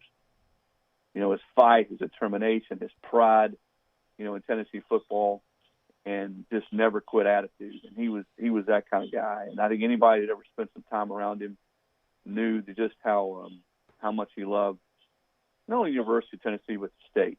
He loved to talk about history and everything that had happened, not only in the state of Tennessee but American history. One of the last times I had a chance to see and talk with Coach Majors was in 2018 or 2019. I was down in New Orleans for the Sugar Bowl, and I'd gone over. My hotel was close to the World War II Museum in New Orleans, which I would ask or tell anybody who remotely loves history and really loves this country. Anytime you're in New Orleans, go to the World War II Museum. It's unbelievable. Well, I'm walking through there, and if you have time, go and take about 4 hours, because I spent 3.5 hours and could have spent another 2 hours in it. And I'm probably only been there 10 or 15 minutes. I'm sort of walking through. I've got a couple of colleagues of mine from ESPN who are with me, and I hear this unmistakable voice, Chris Lowe, Chris Lowe. And I look around. It's Coach Majors. He's by himself, touring the museum. Again, he loved history. And he starts telling me all about the museum. No, you need to go to the European chapter first, and then the Pacific chapter. It's like he's breaking down a football game, and he's telling you where to go and what to see. Well, he was there because he was being inducted into the Sugar Bowl Hall of Fame. That was why he was there for the week and for the game. But again, just to sort of show you just how well-rounded he was and what a history buff he was there at the World War II Museum. And I told him, I said, Coach, I've always wanted to go to Normandy and make that trip to Normandy. And he looked at me, conviction in his eyes. He said, I've been, and you need to go. It's one of the greatest trips I've ever had. And just those times, interactions with him. We used to go to lunch occasionally with Bill Petty, a friend and attorney here in Knoxville. It's the lunch house out on Magnolia Avenue, a little white house, Swain, that sits right there on Magnolia, just serves lunch. Coach Majors would always get a vegetable tray. He'd order like 4 or 5 vegetables, and they'd bring it to his table on like a big tray, and little dishes of I don't know, collard greens, corn, green beans, and he'd put them on the table, and he'd wear these like loose-fitting warm-up, like Nike warm-up jackets, and he'd be reaching across the table to grab his soup beans, and his jacket would be dropping in the soup beans while he's telling stories about the 1980 Georgia-Tennessee game. It just was what a treasure he was, man. And he could tell stories starting in the 50s and going to the 60s and going to the 70s and going to the 80s. He'd just go on and on and on, and every story, it was just so compelling. You want to sit there and listen to him for hours. I mean, I could sit here and talk about him for hours. I know you don't have hours, but I guess my best story, my best personal story about Coach Majors was when I was I guess it was a sophomore, junior, senior, right in there. I don't know. I was working at the Daily Beacon, a student paper on campus, and Tennessee was recruiting a running back from here in town, Leroy Thompson, who went on to play at Penn State. But at the time, he was probably the top-rated running back in the country. Played Austin East, and he was on his visit. I remember Kippy Brown was was sort of spearheading his recruitment and showing him around campus. And he was interested in communications and broadcasting and media. Well, they brought him by the student newspaper on his visit to sort of look around. They had sent me a note. Coach Majors had sent me a note and wanted to know when he came what I sort of talked to him a little bit about what the media was like and what studying broadcasting and journalism was like at Tennessee and what the program was like and working in student publications. And I was honored. First of all, it was Coach Majors calling me and asking me to do something. I was 19 or 20 years old. And sure enough, they brought him in the office that day, and there's Kippy, and I think Leroy's family was with him, and he looked around. He asked a lot of questions, and I'd answer him. I guess I didn't do a good enough job because he ended up going to Penn State. It's your fault. So I'm surprised that I got my diploma. But a week later or 2 weeks later, I can't remember what it was. That was pretty close to signing day. And, Tennessee at that time was rolling pretty good, but Penn State was Penn State, and he went to Penn State. But I'll never forget, Coach Major sent me a handwritten letter thanking me for my effort and taking the time to help them. And this is, again, I think after they had already lost Leroy Thompson to Penn State. But thanking me for my time and to be there and everything I did to help Tennessee and to help recruit this kid and thanking me for everything I did. And the last line of the letter or the note was, "Good luck in your studies. Best of luck to you. Thank you for representing this university." Signed, and it was always in that orange ink.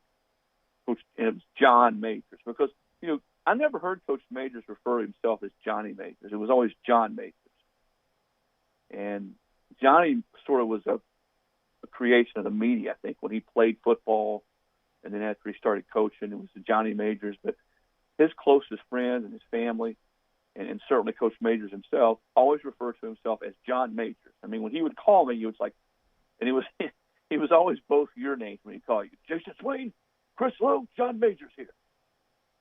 But that's one of my most fondest memories, or my fondest memories of Coach, is him writing me that letter, that handwritten letter. And all these years later, he always remembered me, and even as he got older, he might not remember everything, but he remembered who I was and stories, and remembered I was from the Carolinas.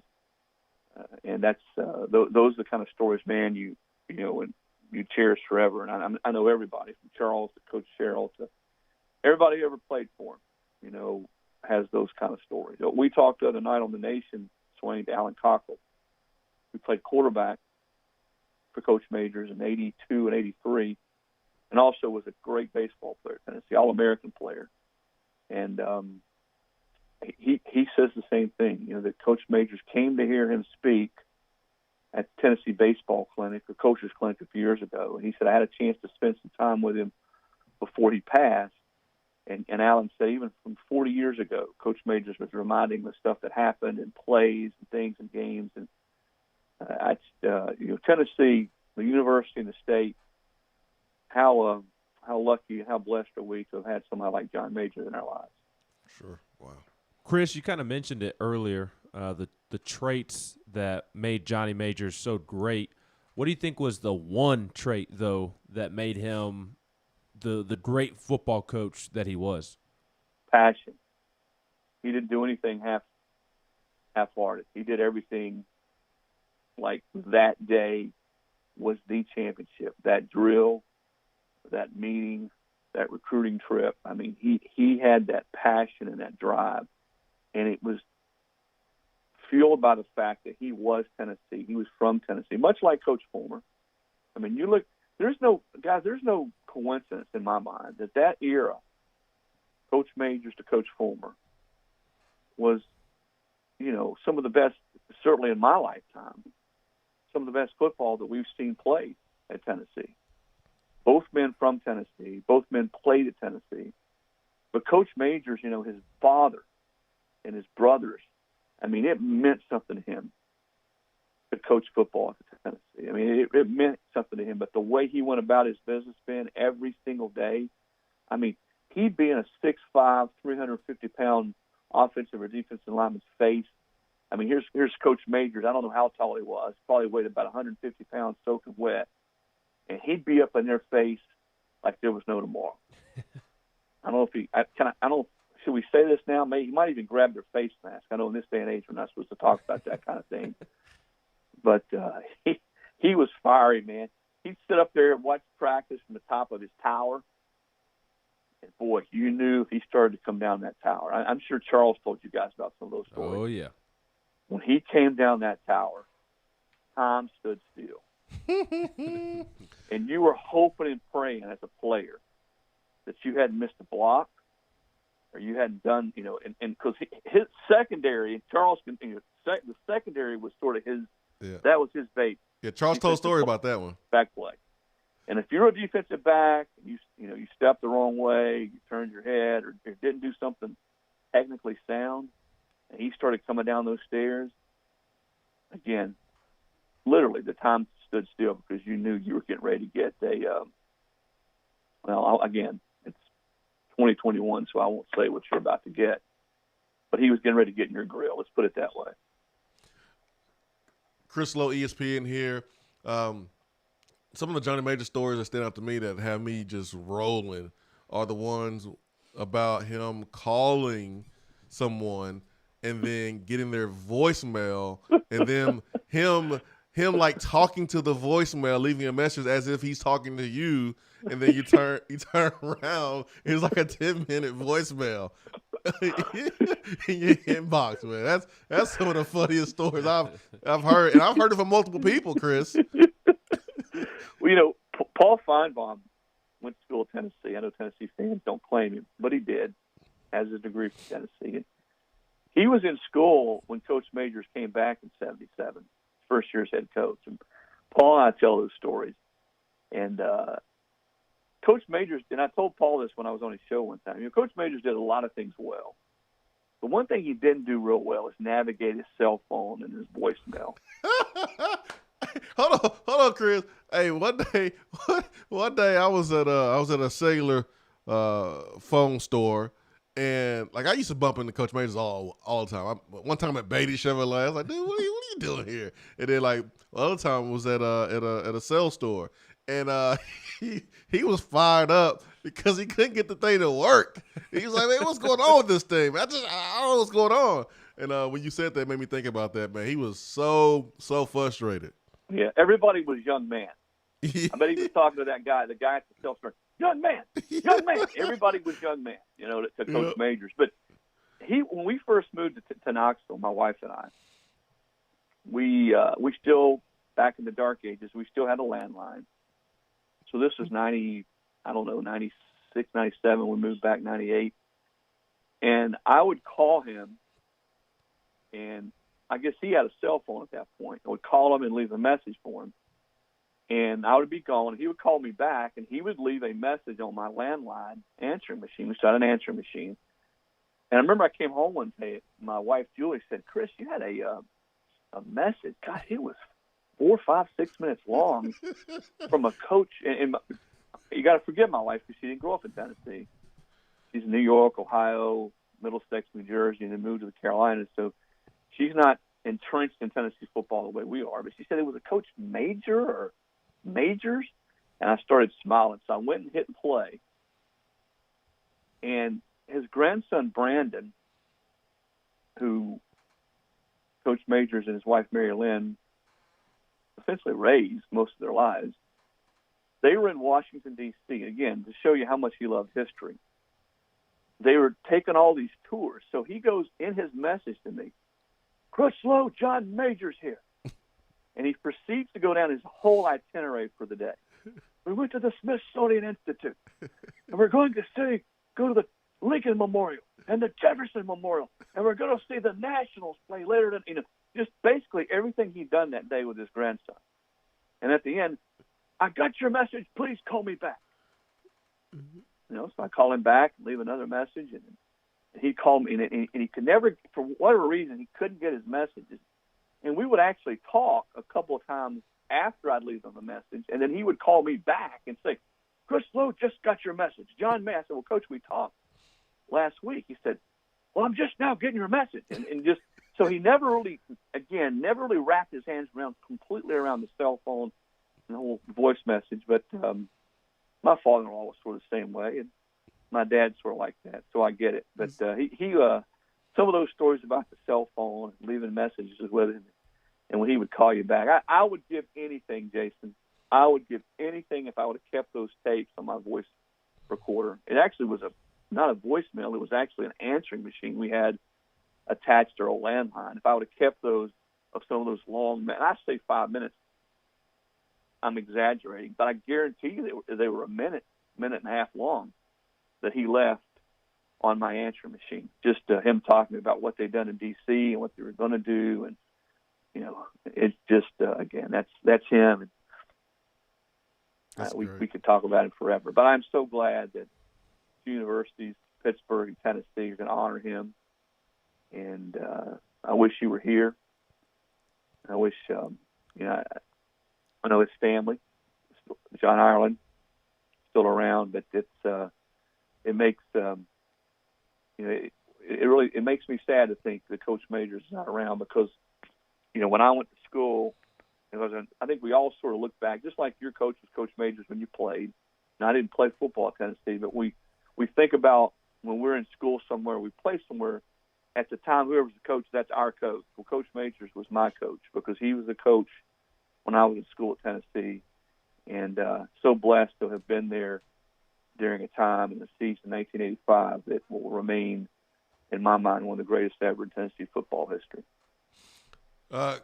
Chris, man, I want to get you out on this, man, talking about the freaking game. I mean, Pittsburgh and Tennessee, Pat Narduzzi, he's been there a few years, and he's established, his culture there. They've been pretty good. I mean, they have been bad, they have been great, but they've been solid, and they're a good football team, and Tennessee is going to have to play some good ball to beat them. What can you tell us about Pittsburgh from your time covering college football and knowing Pat Narduzzi? Yeah, well, I go back with Pat all the way back to when he was at Michigan State with Mark D'Antonio's defensive coordinator. Pat's a little bit of the exception to the rule now, Swain. This is his 7th year, I think, in Pitt. Coaches don't stay at one place very long anymore. He was, I think, at Michigan State 8 to 10 years with D'Antonio. So he's been a guy who's been in one place, and was at Cincinnati before that. But he's been in one place for a long time. He is a defensive-minded, tough-minded coach whose defenses have just about always been really good. They're good at linebacker. They lost 2 guys up front last year to the NFL. So their pass rush this year generated more by the linebackers, the outside guys. Their quarterback, Kenny Pickett, I was kidding Narduzzi the other night. I think he's been playing since the Reagan administration. He's been there forever. He's got starts in 4 different seasons. He's in his 5th year. He started a game, I think, in 17, started some in 18, 19 last year. Now here you're starting again. So I don't think the whole Neyland Stadium environment is going to really faze him being on the road. They are good at receiver. I don't think they're great. but he's a guy that can run. He can throw it. I think he will be an NFL draftee. So Tennessee's going to have to get some pressure on him, try to get him out of his rhythm and not let him get into the rhythm. I think the big thing they got to do is they can't let Pitt run the football. You know, if you're Tennessee, you want to see Pitt throwing it 40-plus times a game. You really would love to see him throwing it 35, 38, 40 times a game simply because he can't run it. Now, he can throw it, but I think, you know, it's the difference in throwing it, you know, when you've got some rhythm going and you've got some balance in your offense and having to throw the football. I think that's what Tennessee wants to put Pitt in that position where they have to throw it. But they'll be good on defense. Milton's going to have guys around him play better. He's going to have to play better and be more instinctive throwing the football because Pitt's going to come after him. They're going to do some different things, and they certainly have better people in the secondary, better people coming after him physically, way, way better than Bowling Green did. But I think this is a good matchup. When you look around, you look at the matchup Saturday around the country, I think this has a chance to be as close a matchup with the way the teams sort of stack up as any in college football. And I think it's a big game, certainly for both teams. But for Tennessee, to me, it's the sort of the seesaw game swing. If they can win it, then I think Tennessee's got an excellent chance to get to a bowl game this year. If they don't win it, then it's going to be pretty difficult. Chris Lowe, ESPN, senior writer at ESPN. You can follow him on Twitter at CLowe, ESPN. Man, Chris, man, thanks so much for your time sharing those Johnny Major stories. It's going to be a good one this weekend. Are you going to be in town for this one, or are you on the road for assignment? No, you know what? It's going to be a game time decision. I've been on the road a bunch the last week and a half, so I might stay at the home here with the wife. Can't say the kids anymore because they're all out of the house and watch it on the tube. It'll be a game time decision. I could see so much more football watching on TV Saturday, man. Yep. I felt last Saturday, you know, I saw some of the Miami-Alabama game. I saw some of the Clemson-Georgia game, some of the UCLA game. But you just don't get to watch when you're on the road covering a game anything like you do when you're actually at home watching it. So I may choose to do that. But I know one thing. Over the next couple of days, I won't be able to turn on the radio or TV without seeing you. Oh, here you go. That's the truth, Chris. There I mean, you the only day that he doesn't have anything going on is Wednesday. And what does he do on Wednesday? He gets the voice of Madden, Charles Davis, number 2 at CBS, only behind Tony Romo. He's got Charles Davis coming on, Hollywood Chris Lowe coming on, and former SEC coach Jackie Sherrill coming on. Well, I mean, first of all, that's on his off day. Don't dare put me in a group with those two. Okay, you man, started that's the first group. thing. You're the president of the fan club. No, I'm not anywhere. I'm not in the stratosphere as Charles Davis and Jackie Sherrill. But no, you're right about Swain. You know, I said the only people on more than him were Judge Judy and Dr. Phil. I think Anderson Cooper might be on a little bit more than, and maybe Norm Macdonald. He's Knoxville's Steve Harvey. Hey, I'm Tennessee Steve Harvey, man.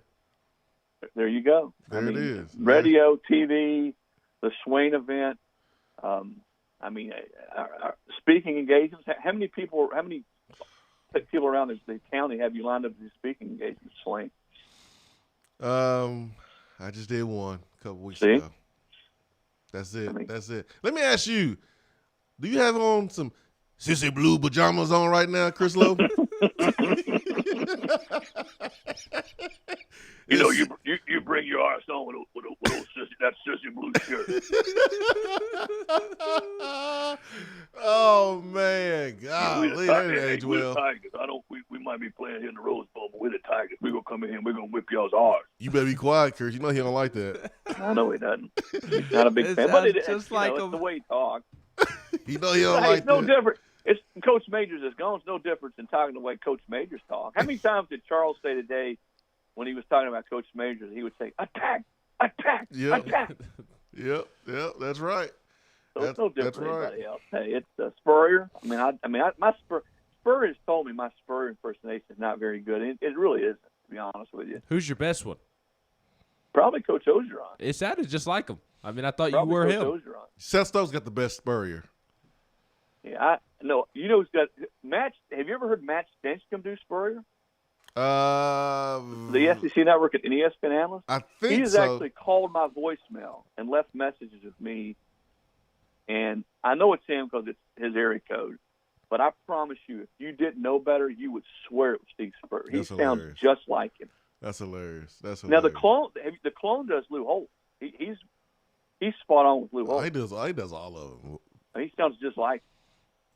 So hey, going back to being you're right, O doesn't like it, but don't we all sort of impersonate all football coaches? That's part of it, man. It's part of it. And players do it the most to their own coach. Well, our buddy Terry Fair had Chief down pat when he would do John Chapin. He's another one. If he would call me and he was in his Chief voice, you would have bet $1 million it was John Chapin calling. Oh man. So I mean, we all do it, man, and I think I think that's part of what makes college football so much fun. Is these guys all are sort of their own self. They have their own way of doing it. Coach Sherrill, I know you're getting ready to have him on, but I'll never forget, circa 92, 93, at the OSCC Media Days at the Sheraton in Birmingham. Mm-hmm. He would get up there at the podium, and he was smart in one way because he'd filibuster, so there wouldn't be a lot of room for questions. But he'd start at the depth chart, and he'd go down the depth chart. He'd start at tight end, he'd go to left tackle, left guard, center, and he'd go right up through the depth chart. But he'd always be like, yeah, tight end, we got a kid. He's a big boy, runs about 6'5", 255 pounds. He really runs well. And then he'd go to left tackle and left guard. But I can still see him, gosh, that's been almost 30 years ago, running down the depth chart of his team. that was the way he started his assignment or his segment at the SEC Media Days, back in 92, 93 when he was at Mississippi State. That's how you do it. That's smart right there. That is smart. He must have learned that PR strategy from Coach Major, something that Charles Davis said. Well, Coach Majors would tell stories, though. Oh, yeah. Well, fill in the time. Tell stories about calling his dad when he was the first scrimmage. He broke a couple or whatever. He went down and ran. Back then it was Stadium Drive. Went down had to go all the way into the Stadium Drive. There was a payphone. I called my dad. I said, Dad, guess what? They missed tackles in college too. Yep. Saw that in the documentary, man. Golly, what a day so far. What a week honoring Coach Majors, and this game on Saturday is gonna be special. And all right, Chris, I gotta get ready. Gotta take a break. Get ready for Coach Sherrill, man. Thank you so much for your time, man. All right, guys, listen, don't give up on the Tigers. We're going to win some more games this year, I promise. All right, go iron that sissy blue shirt. See ya. You got it. Oh, man. 865-255-03. Swain Event, fueled by Dead End Barbecue. Take a timeout, and when we return, we'll have a little time to get to the text box, and then we'll hit up Coach Jackie Sherrill. Coaches several different places as a head coach, and coached with Coach Majors, multiple stops, one of the closest people to Coach Majors, and he talked to him the day before he passed away. I remember the show we did 5 years ago in Johnson City. It was Coach Sherrill, it was Coach Majors, and it was one of the Swain Event's best shows. We'll talk to Coach Jackie Sherrill at 9 o'clock at the top of the hour. Swain Event, fueled by Dead End Barbecue.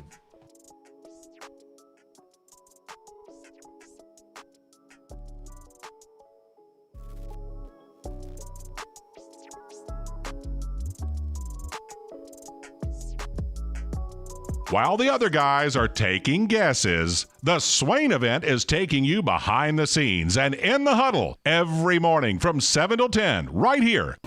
When you start your own business, you know that branding can make or break a new venture. That's why Swain Event relies on 42nd Street. 42nd Street is a strategy agency focused on finding creative, open-minded, results-driven solutions to brand design.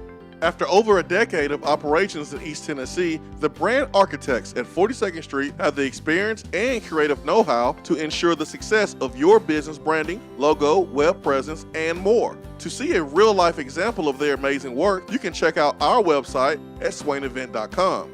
Don't trust the branding of your business to just anyone. Check out my friends at 42nd Street online at 42st.com or give them a call at 865-382-7007. 42nd Street, brand, strategy, design. More and more Tennessee businesses are switching to Iris Networks for reliable, local, high-quality, high-speed business fiber internet. Iris provides direct internet access from 10 megs to 10 gigs with no payments for 90 days. Iris also offers next-generation business phones with work from anywhere capability from the mobile or laptop app. With local sales, support, and service, Iris is a partner in the community. Learn more at irisnetworkusa.com or call 865-448-IRIS. Iris Networks, a Tennessee business connecting Tennessee businesses. When you see the happy face on our truck, you'll be smiling because you'll know that you're in love. At Hiller, we care about your family's comfort all year long. If you get caught without air conditioning this summer, we're offering a free service call with any repair. That's a free service call when we do the work on your HVAC system. Visit happyhiller.com to schedule your appointment today. Call the Happy Face Truck today. Top 100 barbecue restaurant Dead End Barbecue is a no-brainer when you are craving the smoky flavor of quality Q. Dead End makes it easy to enjoy their fantastic menu with online ordering from Chow Now for pickup. Or if you don't feel like leaving the house, then have Dead End Barbecue delivered right to your door by Loco Knoxville or Bite Squad. There is no better restaurant in town to enjoy the madness of March with. Cheer on the Vols and the Lady Vols with the best barbecue around. Check them out online at deadendbbq.com. Dead End Barbecue. The search is over. You don't have to take an L just because you can't listen to the Swain Event live. You can catch up on the podcast posted daily on the app, online, and on iTunes.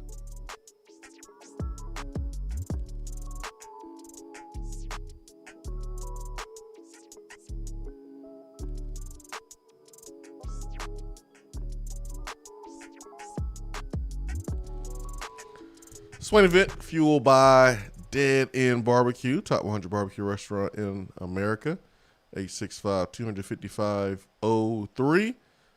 We'll be joined here in a couple minutes by Coach Jackie Sherrill. I remember watching Coach Sherrill coach at Mississippi State. He had a player right from my neighborhood, went to Johnson, and was starting quarterback at Mississippi State, Wayne Mackin.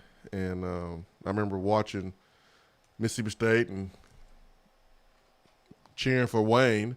Also, I remember Fred Smoot, who played DB in the league, was a big trash talker, but, man, that defense was really good. And man, I always remember Mississippi State, when they would score a touchdown on the sideline, the whole sideline would be dancing, like kickoff. I'll never forget that, man. It was so cool. But Coach Sherrill coached Mississippi State, coached Texas A&M, Pitt, also at Washington State, but he was an assistant with Coach Majors for a while, a couple different stops.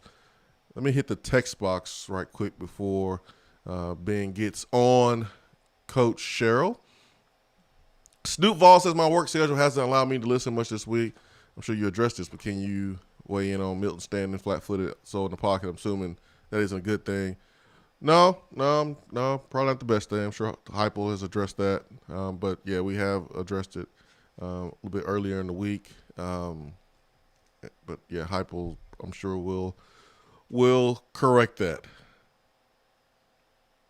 QC Rodney says, all the stores are gold. This is what I'm afraid we are losing in the game today. RT Vol says, turn on the show and thought I'll tune into the LSU event with Coach O. That impression was dead on. Oh, man. That's great. Just great. We are now joined by Coach Jackie Sherrill here in the Swain Event. Coach Sherrill, good morning. Thank you so much for being on with us today. You're welcome. How are you doing today? I am wonderful. Before we get started, Coach, I want to tell you this because I know we talked yesterday for a little bit, and you asked about Charles Davis and looked up when he played. I had Charles Davis on the program this morning, and the first thing he did was to tell you hi. He wanted me to tell you hey and wish you all the best, and he's thinking about you. So he told me to tell you hey. Good. Thank you. Coach, I remember 5 years ago We did the show up at the Low T Center, Johnson City. It was you and it was Coach Majors, and you just sit there and listen to you guys tell stories, and mainly it was Coach Majors telling stories. And Coach, you have coached at several different stops. You've coached with Coach Majors at several different stops. The first question I asked Charles about Coach Majors was, what did Coach Majors mean to him?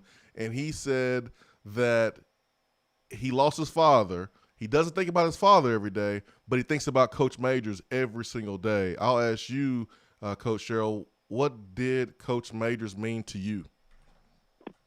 Well, there wasn't any question. Very similar. My mother and father were divorced when I was young. Matter of fact, very young. And when I'm talking about young men in our positions, the most important people probably in their lives are the coaches, because the coaches are the male figures that give you, the discipline. They give you compassion, but they also give you direction. So, I can understand all the young men, and probably that helped me in coaching, is certainly how I raised. But when I started coaching, I wasn't going to go into coaching. But when I started coaching, I was finishing my master's degree at the University of Arkansas, and I played at Alabama and started it there. And Coach Majors got the job at Iowa State. I walked into his office and asked him to hire me. And he looked at me and he said, "Well, what can you coach?" And I said, "Coach, if you're a coach, you can coach anything." And he kind of looked at me, but he went to Coach Broyles, and Coach Broyles told him, he said, "You need to hire him." And he gave me my first job, and we were there 5 years, and he promoted me. First year, I was the B team coach. Second year, I was the linebacker coach. Third year, I was the defensive coordinator and linebacker. And the fourth year, I was the assistant head coach. So we stayed there 5 years, then went to Pittsburgh. And matter of fact, we were at the Liberty Bowl when he took the job. And he said, "Jackie, I want you to go and set everything up in Pittsburgh," which I did. And we were there 2 years, and I went to Washington State as the head coach. But Coach Majors was a very dear friend, and Coach Majors was kind of like a father. Even though they were very, very close, I never used the term other than coach to Coach Majors. And usually when that happens with players to coaches, that means that the respect is also strong. Mm-hmm. Later in life, we became really close, and you kind of saw part of it when we were together, but we had a conversation on Sunday night before he passed, and we talked for about an hour and a half, and, he said he was fine. He said health was good, he was enjoying life, and he was up sitting on his porch and at his house overlooking the Tennessee River. And then I get a call Tuesday morning real early from a media person, and I didn't believe him when he said that. So I called Coach Major's cell phone, and his son answered, and sure enough, and what he said was he was on the porch in the lady that was helping Mary Lynn came out, checked on him. He was doing fine.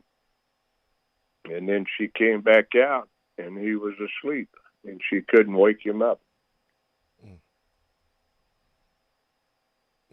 And he was in the place that you would imagine him to be, right there inside the state of Tennessee, sitting and enjoying what makes Tennessee one of the most beautiful places in the world, with the Tennessee River and having that view. And I just know how much Tennessee means to Coach Majors. When you guys won that championship there at Pittsburgh, and he got the phone call to come back home to Tennessee, I'm pretty sure you were one of the first people that he talked to about it. What was that conversation like, Coach? Well, I wasn't there. I was at Washington State. That's right. You left. You was at Washington State in '76. Right. I'm sorry. But he did talk to me, and it wasn't any question that he was going home. It was kind of like Coach Bryant. When the old story of Coach Bryant when he was at Texas A&M, and they asked him, why did you leave A&M? And he said, Mama was calling. So, Coach Majors is a Tennessee treasure. And if you look at his life, you look at his family's life, the whole family, the whole Major family were treasures of Tennessee. And, born there, all the success that he had, the joy that he brought to so many Tennessee people as a young kid, as a high school player, and then certainly as a college player, and then as a college coach.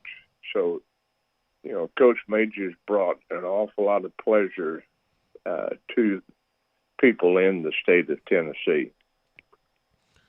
What would you say to the Hall of Fame voters? Coach Majors is in the Hall of Fame as a player, but not as a coach. And we had Chris Lowe on earlier, and he wanted me to ask you about that because Coach Majors did go back to Pittsburgh to try to rebuild Pittsburgh, and suffered some losses there, and that kind of hurt his overall record.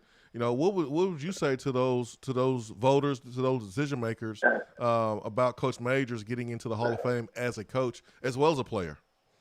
Well, he should be, because you look at his stops at Iowa State. We lost one year 3 games, and that was to Nebraska, Oklahoma, and Colorado, and they finished 1, 2, 3 in the nation. Then you took them to the first bowl games. Then you look at Pitt, and it was the biggest turnaround ever in college football. So I asked Coach Majors not to go back to Pittsburgh. And I just said, Coach, there's no way you can repeat what you did there. But he was determined to go back, and he, quite frankly, he was kind of hurt and went back. But to answer your question, Coach Majors should be in the Hall of Fame as a coach. And however, they have a rule that you got to have 60% or higher as a winning coach. And there are people in the Hall of Fame that do not have 60% winning record. So they have made exceptions, and they certainly should make an exception for Coach. Coach Sherrill, I'm curious, when you were at Washington State and Pittsburgh and Texas A&M, Mississippi State as the head coach without Coach Majors alongside you, did you ever stop during a practice or during a game and kind of think, man, I picked that up from my time with Coach Majors? Well, I was very fortunate. I played for Coach Bryant. I coached for him 1 year. I coached for Frank Broyles 1 year. And I coached for Coach Majors 8 years. All were different. All were great coaches, great men. Coach Bryant was a man's man. Whatever you want to be in a man, he is. Coach Broyles was an outstanding businessman, but Coach Majors was probably the best PR guy in the business. He could meet you, and 15 years later, he could tell you where you met, what you said, and he always had the ability and to make people really comfortable around him. And, I would hope that I had taken, parts of all of them. But Coach Majors, his strength was the ability to say the right thing at the right time. And there's no question that Pittsburgh hired the right coach because he sold the people of Pittsburgh to the program and the program to them that they could win. Mm-hmm. And they won the national championship.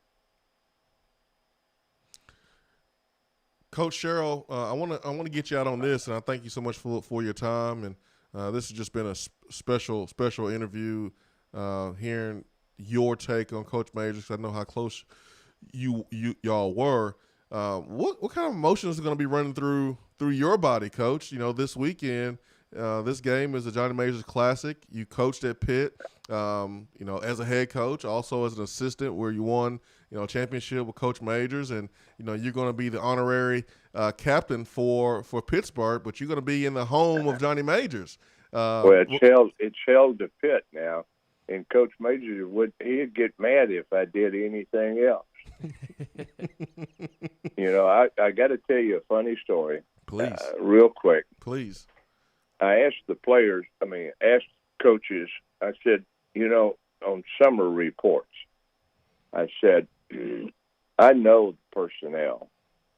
I can look at the plays. I said, on the scouting reports, give me things that will help us win that game, whether it's travel, whatever it is that you can think of. Well, if you remember years ago, Tennessee field was lined with PV speakers.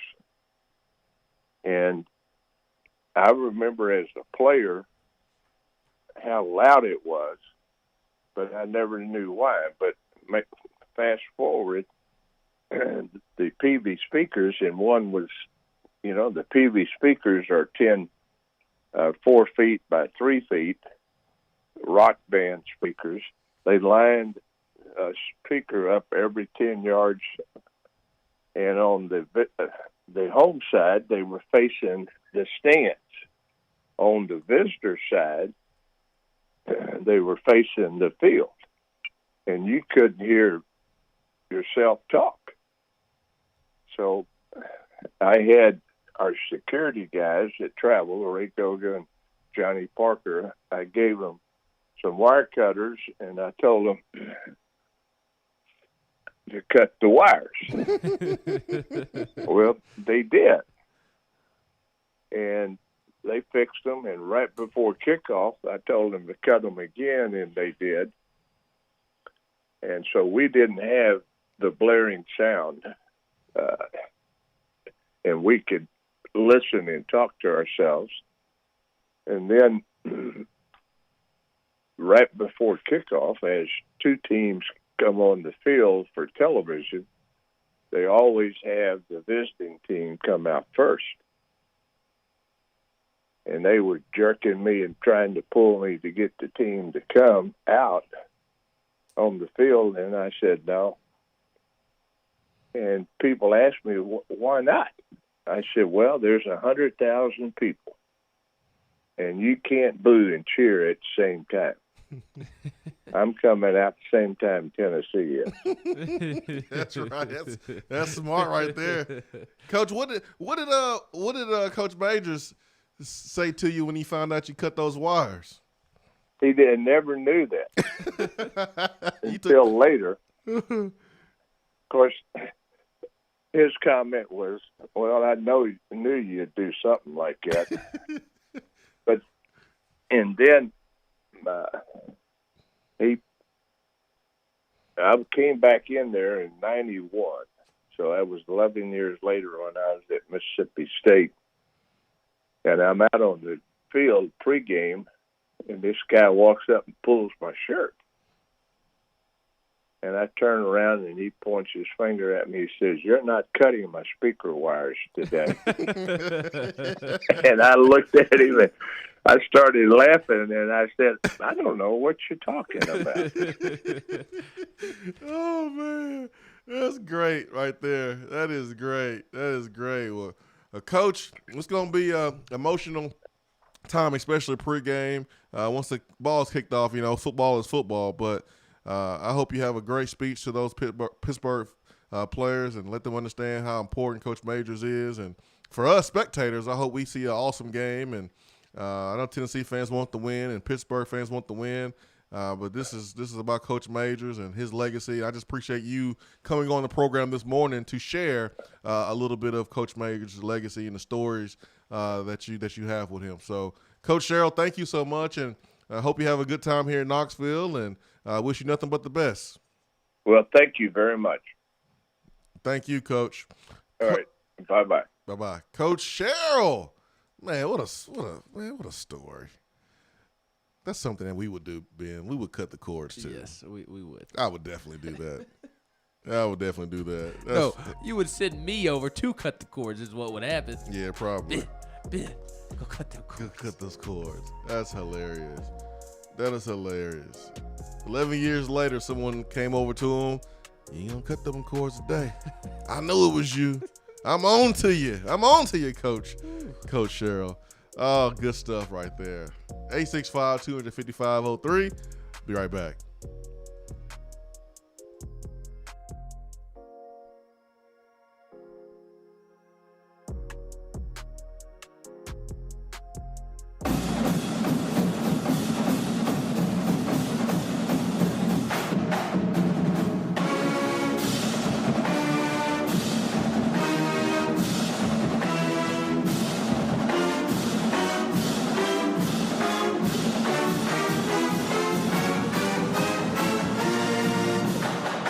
Hour 3 of the Swain Event is brought to you by the Low T Center and lowtcenter.com. Do you know your numbers? Feel like you again. Let us help. Guys, your health right now is more important than ever. I recommend Low T Center. That's where I get my levels checked. It all starts with the annual wellness exam, where they do a comprehensive health assessment exclusively for men, making it quick and easy to take care of your health. And now they offer monitored self-inject at-home testosterone treatment. Most insurance is accepted. Go to lowtcenter.com now to book your appointment and make your health a priority. Low T Center, reinventing men's healthcare.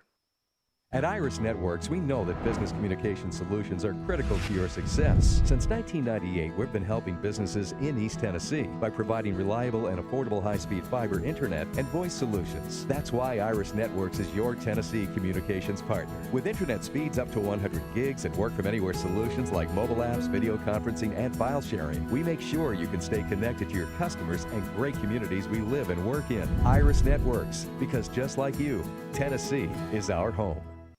Out-of-town law firms have been swarming into East Tennessee lately. Firms from Memphis, Chattanooga, and Birmingham have stormed into the area. Wouldn't you rather do business with a local law firm? You know, a true neighbor. Marcos Garza and the pros at the Garza Law Firm are just that. They are our neighbors and friends that support local causes year-round. The Garza Law Firm works to serve you professionally on criminal matters, injuries and accident matters, and Social Security and disability filings. The Garza Law Firm is here for you at garzalaw.com. The Garza Law Firm. Let us help.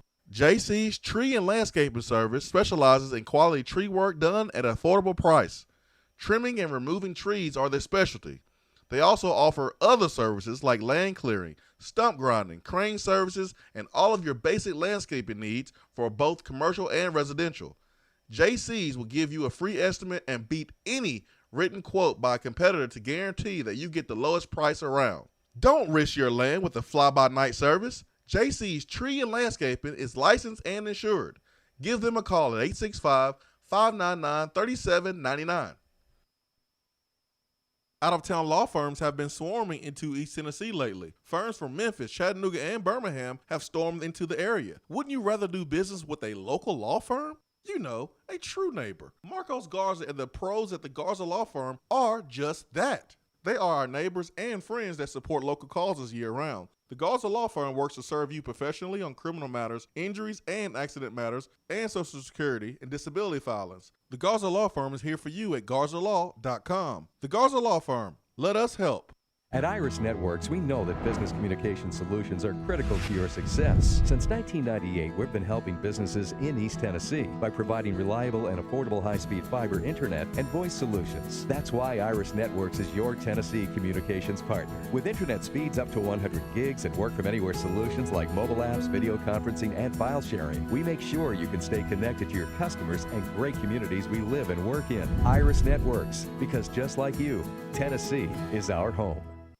Guys, your health right now is more important than ever. I recommend Low T Center. That's where I get my levels checked. It all starts with the annual wellness exam where they do a comprehensive health assessment exclusively for men, making it quick and easy to take care of your health. And now they offer monitored self-inject at-home testosterone treatment.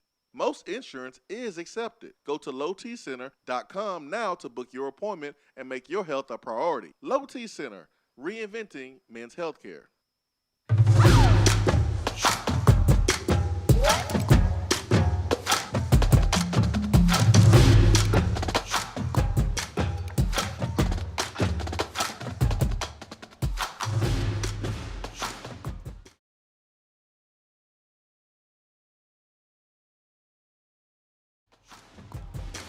Swain Event, SwainEvent.com, fueled by Dead End Barbecue, top 100 barbecue restaurant in America, 865-255-03. Hour 3 is powered by Low T Center and lowtcenter.com, reinventing men's healthcare.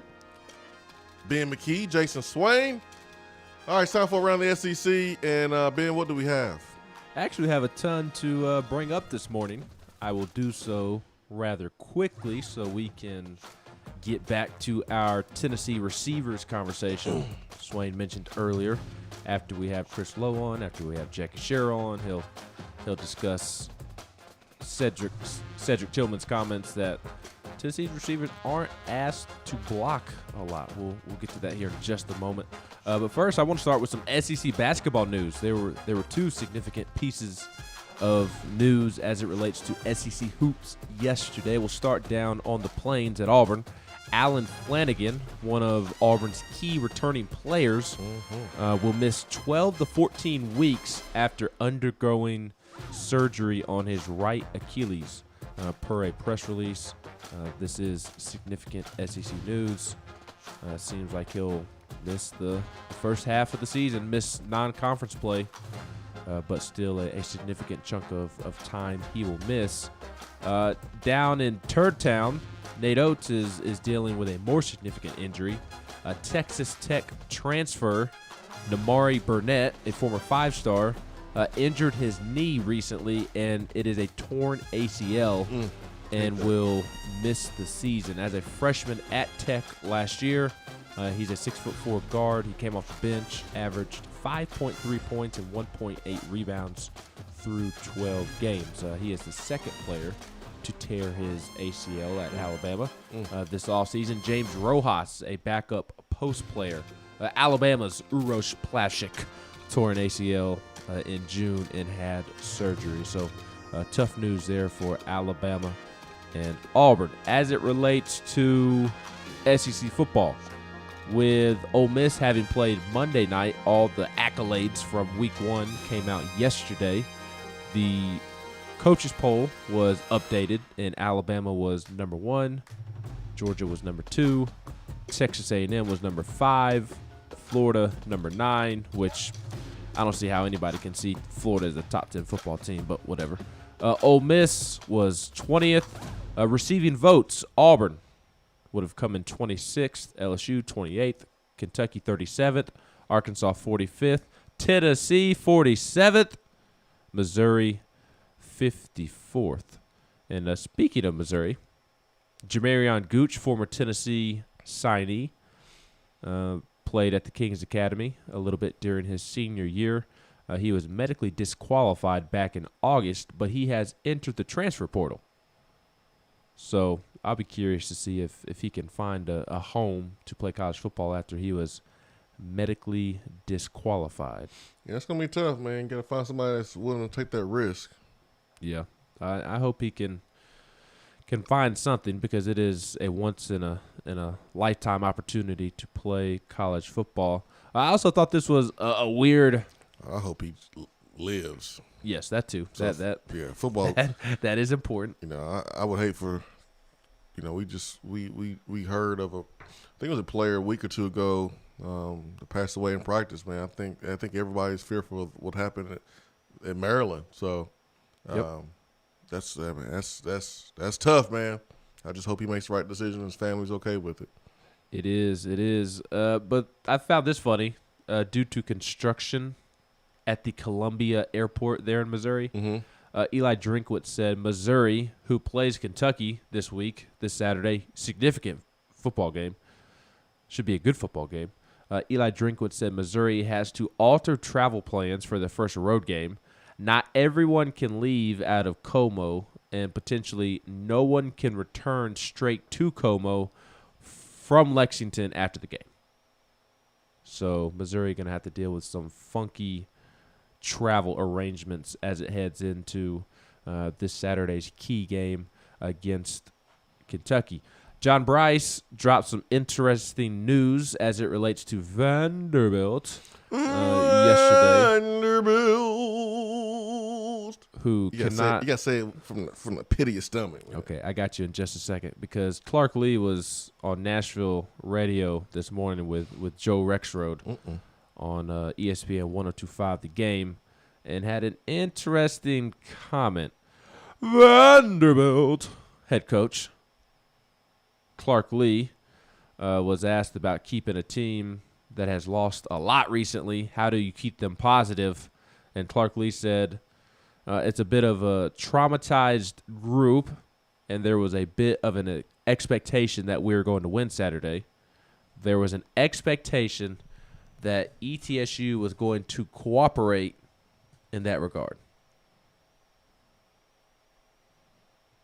So you went into a football game expecting your opponent, regardless of talent level, to cooperate. Yep, it happened here 2 years ago.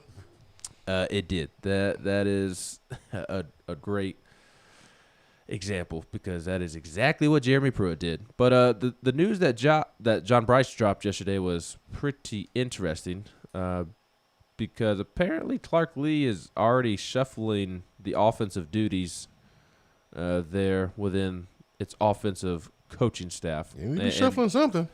Well, apparently this happened during fall camp, according to John Bryce.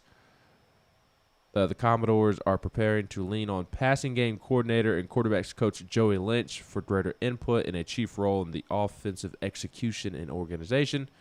Multiple sources last week confirmed the move to Football Scoop, with one coach familiar with the situation who said this was done weeks ago. I guess now it's official. So fall camp, you're messing around with your offensive coaching staff before you even get into a game? A little weird. What's worse is that jersey stunt he pulled. Because I'm telling you, I bet them players looked at him like he was crazy. Did not get the response he thought he was going to get. Something is up if you're losing to an ETSU. You can't score a touchdown against ETSU. So I doubt those players are bought in. A lot of Jeremy Pruitt vibes there. All right, so Big Orange J on the text box a little earlier asked a question about receivers blocking.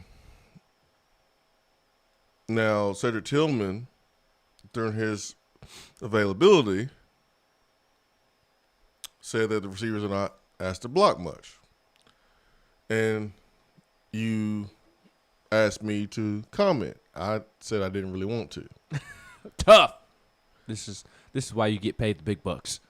The reason why I didn't really want to, because I don't like it, just to be honest. The reason why I don't like it, even though I understand it. See how they work together? Like, you can not like something but understand it. The reason why I understand it is because the receivers are asked to do a lot of running. They probably run more than anybody else on the offense, probably anybody else on the team, and have to go down, run a route, hurry up, get lined up, and run another play. And it's a lot.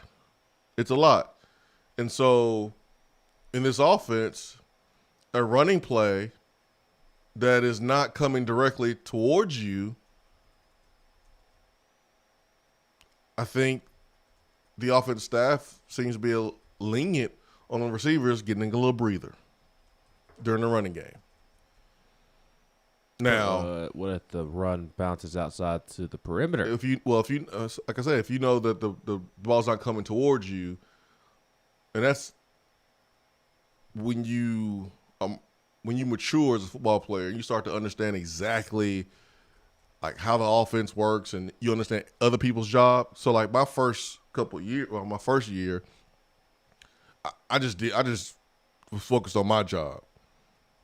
I didn't really care about what everybody else did. I was just trying to make sure I didn't mess up. As you get older, you get more comfortable in the offense, you start to understand, like, all right, man, this toss sweep, if I'm on the backside, I know if it does bounce back, it's going to bounce back here, more than likely. And so, like, you start to understand what other people are doing, what other people's jobs are, and it helps you become a better blocker. It helps you become a better football player. It helps you play fast for sure.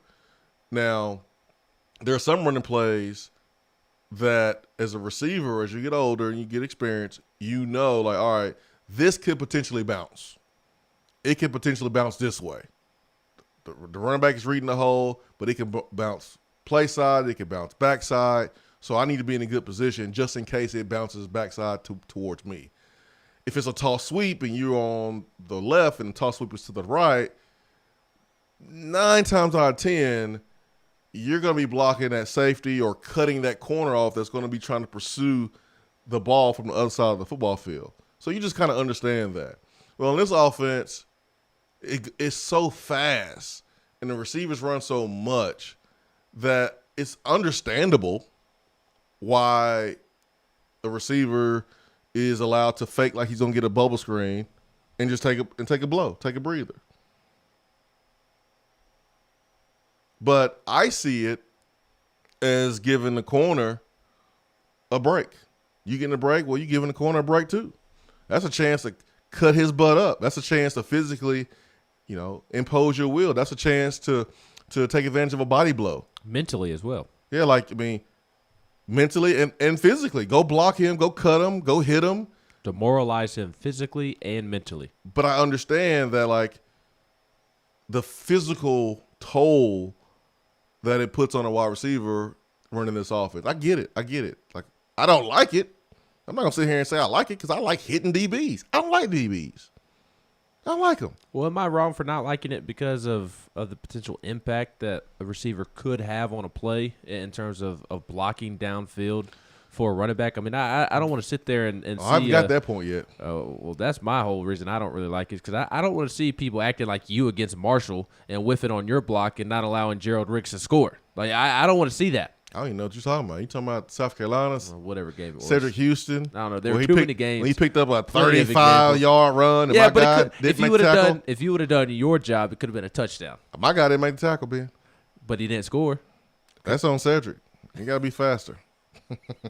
Got to be faster, man. But that's, all seriousness, that's what I don't like about it off the cuff. Look, the coaches know a lot more about football than I do. How many times do we see a situation on a running play where if the receiver makes that final block, he springs the running back loose for a touchdown? Well, but that's the pros and cons of this offense. Like, you have you have pros and cons with the pro style offense. The con is you don't put pressure on the defense with up tempo. You allow them to make substitutions. You allow them to rest. So every offense has pros and cons. You just have to do a good job of playing your pros and playing your playing your strengths and not play to your weaknesses. All right, Devontae. I know, right? You're a little optimistic. You got to do a good job playing to your strengths and not playing to your weaknesses. So, like, I don't want to blow this up to be bigger than what it really is. I'm just saying I don't like it. I'm being honest. Like, I don't like it because I like hitting DBs, and I just feel like, as I say this, a reminder that Josh Heupel's offense has been really great, and he's put up tons of points, and he's been successful. But that doesn't mean I have to like every single part of it. I don't like not hitting DBs. Now, I just feel like that when I run a passing play that is down the football field, if I'm running, a post route, I'm running a go route, I'm running a route that takes time for the play to develop, I know that the running backs are blocking to give me protection along with the offensive line. I just feel like it's only right that I block for them to help them spring long runs too. That's why I took pride in blocking when I did. Now, I didn't take pride in all 4 years. I had to be get to learn. I had to be cussed out. I had to be shown on film what it takes to block as a receiver here at Tennessee. Like I had to learn for sure. And after I learned, I became a really good blocker. And I love to see guys like Gerald Riggs, Montario Hardesty, Marcus Coker, Cedric Houston, Arian Foster. Like I love to see those guys win and eat on the outside, picking up an extra 5-10 yards with me blocking on the outside. Now, one thing I ain't gonna do is sit up in there blocking and let you roll up on my ankle. Oh yeah. No, I'm definitely with that. You better make somebody miss. You ain't rolling up on my ankle. That is for the person. Also, like you see a receiver deliver a great block to help spring a great play, and typically if a receiver is blocking, I mean it could be somebody catches a pass and a fellow receiver is blocking downfield to try and help them, but you primarily see it on run plays. It fires up the sideline when you see a receiver. Heck yeah. Bodying somebody and doing their job to spring a run extra 10, 15 yards. I guess you just kind of have to find a happy medium. You do. And like you're putting pressure on the defense and the DB. You're just doing it in a different way physically. So, like physically, you are putting pressure on them by making them line up real quick and run another play, line up real quick, run another play, line up real quick and guard you. So it's not like you're not challenging them physically. I just want to put my hands on DB. Mm-hmm. Like that's my time. And demoralize to get them. back. I run a route, I'm open. The quarterback makes a bad throw or the offensive line, doesn't block, and the DB's all in your face talking about some incomplete. Man, shut up. I just beat you. Incomplete.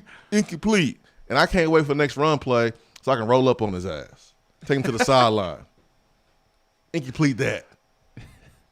That's my mentality. DBs are by far the most annoying people on the football field. I can't stand them. I mean, even as a fan watching football in general, I mean, you see it at every level, high school, college, NFL. No matter what happens, if the ball hits the ground, the DBs are celebrating.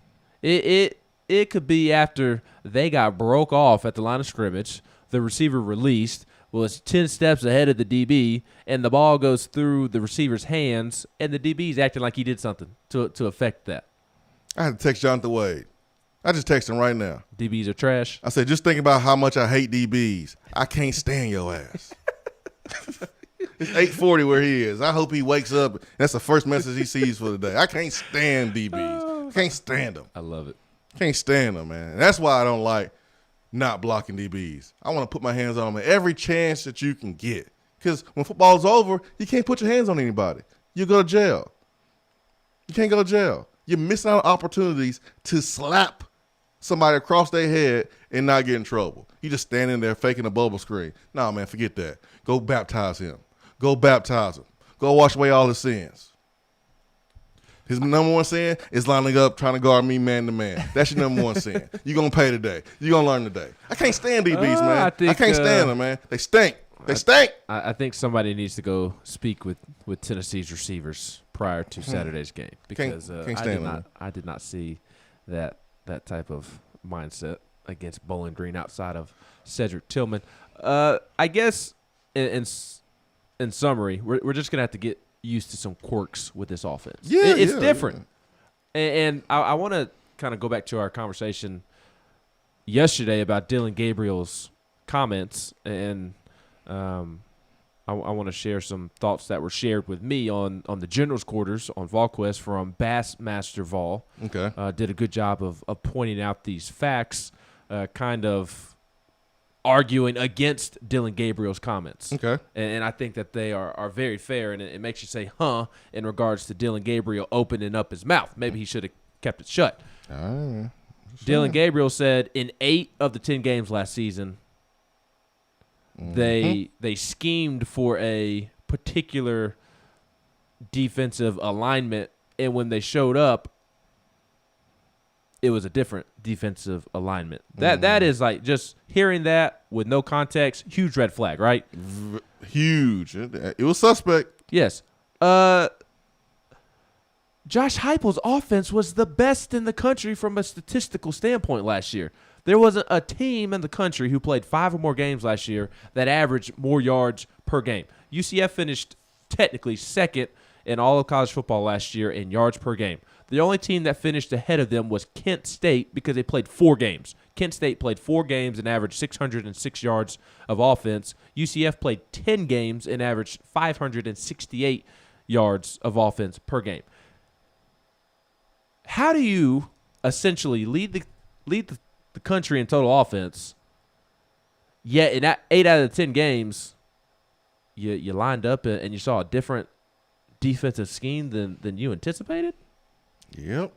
This is why. And this is a good example of when you let your emotions outweigh your brain.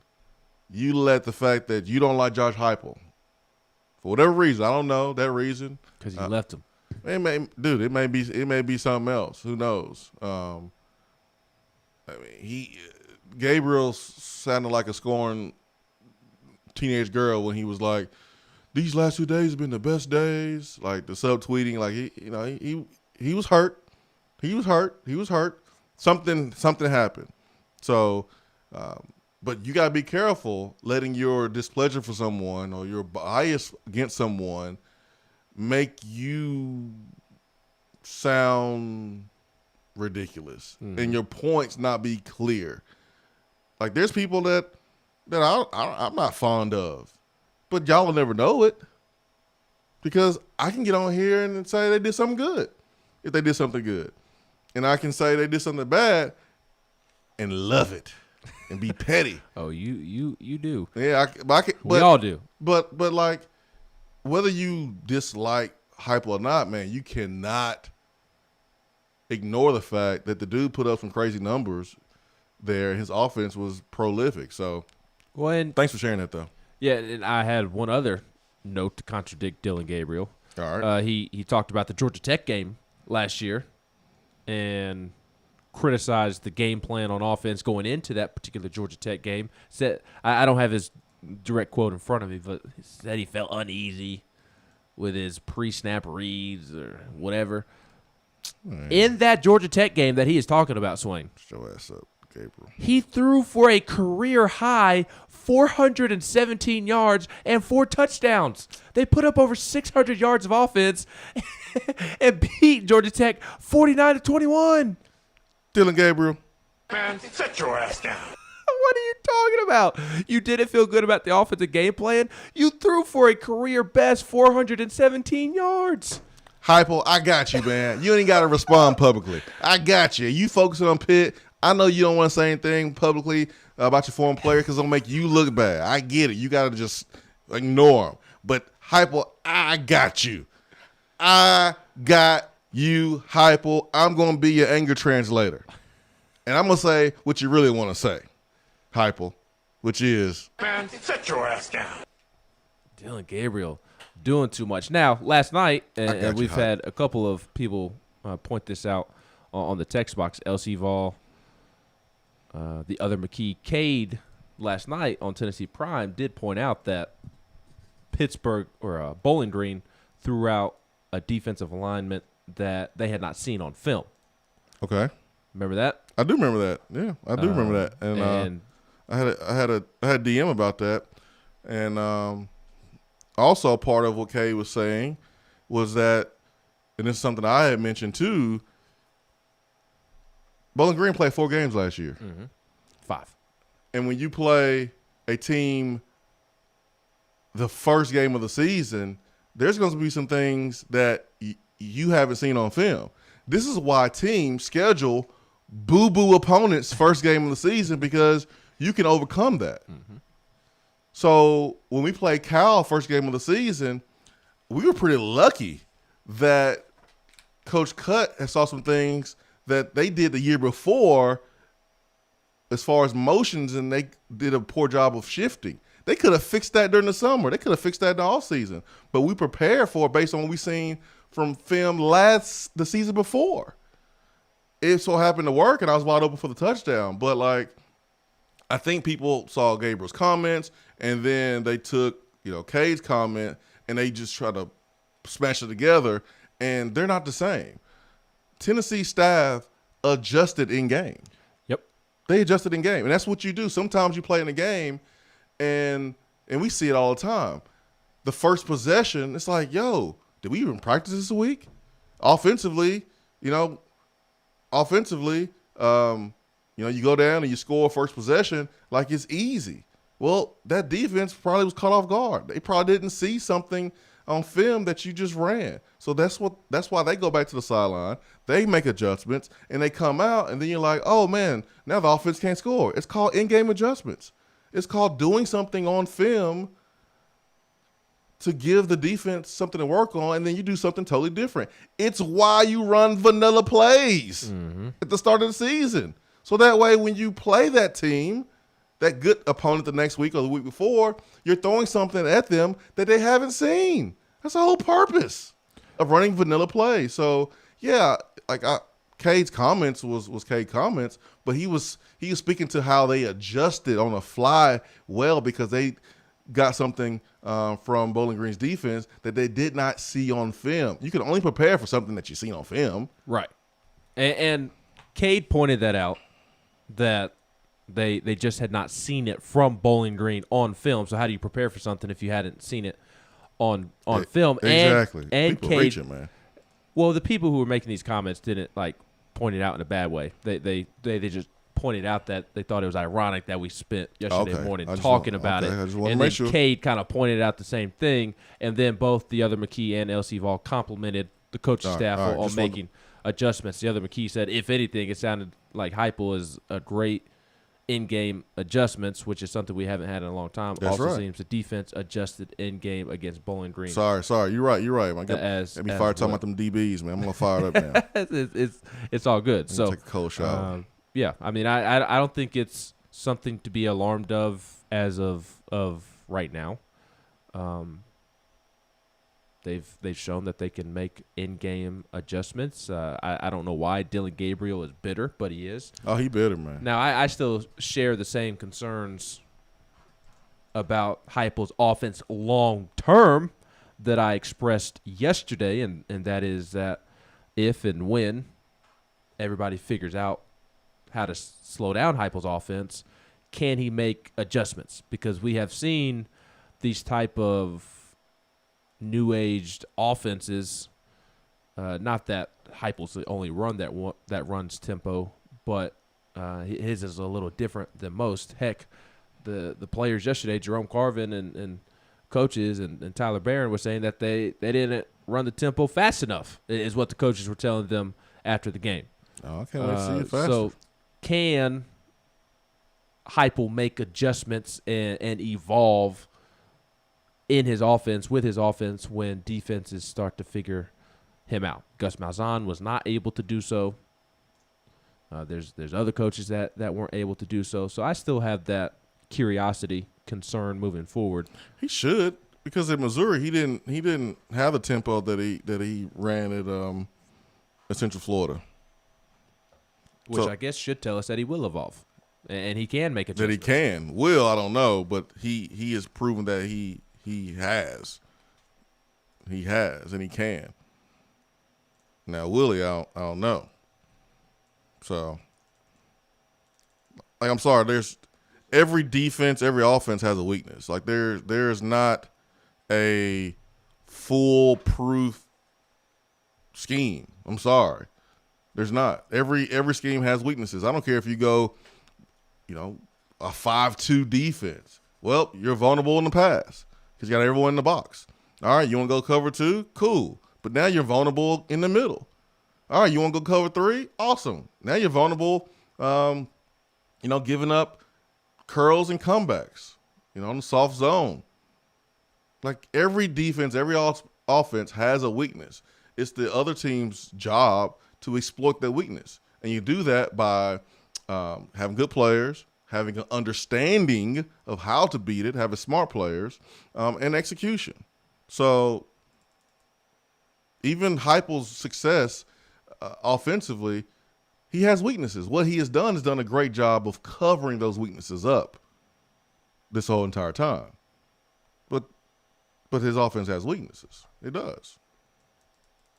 The question is, what teams in the SEC will be able to exploit them? And if it does happen, will he be able to adjust? We haven't seen that yet. So no reason to jump to conclusions from the first game because we ain't there yet. All right, who's on the phone? David in Paducah. Can't stand DBs, man. Got me fired up. David, good morning. Good morning, Jason. First thing I want to tell you, that has been awesome. Absolutely awesome. Say it one more time. The phone went out a little bit. I'm serious. Prime time has been an awesome show. Oh man, thank you. Thank you. I have really, really enjoyed it and getting to see the kids be them and so forth.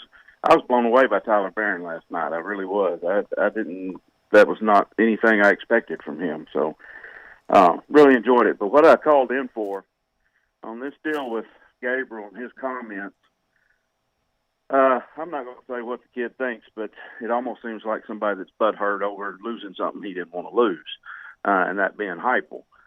But when he says that they saw all these defenses that were different from what they prepared for, my last few years of coaching in high school, an older coach came back to a school, and he actually convinced me not to get out of coaching and stay a few more years.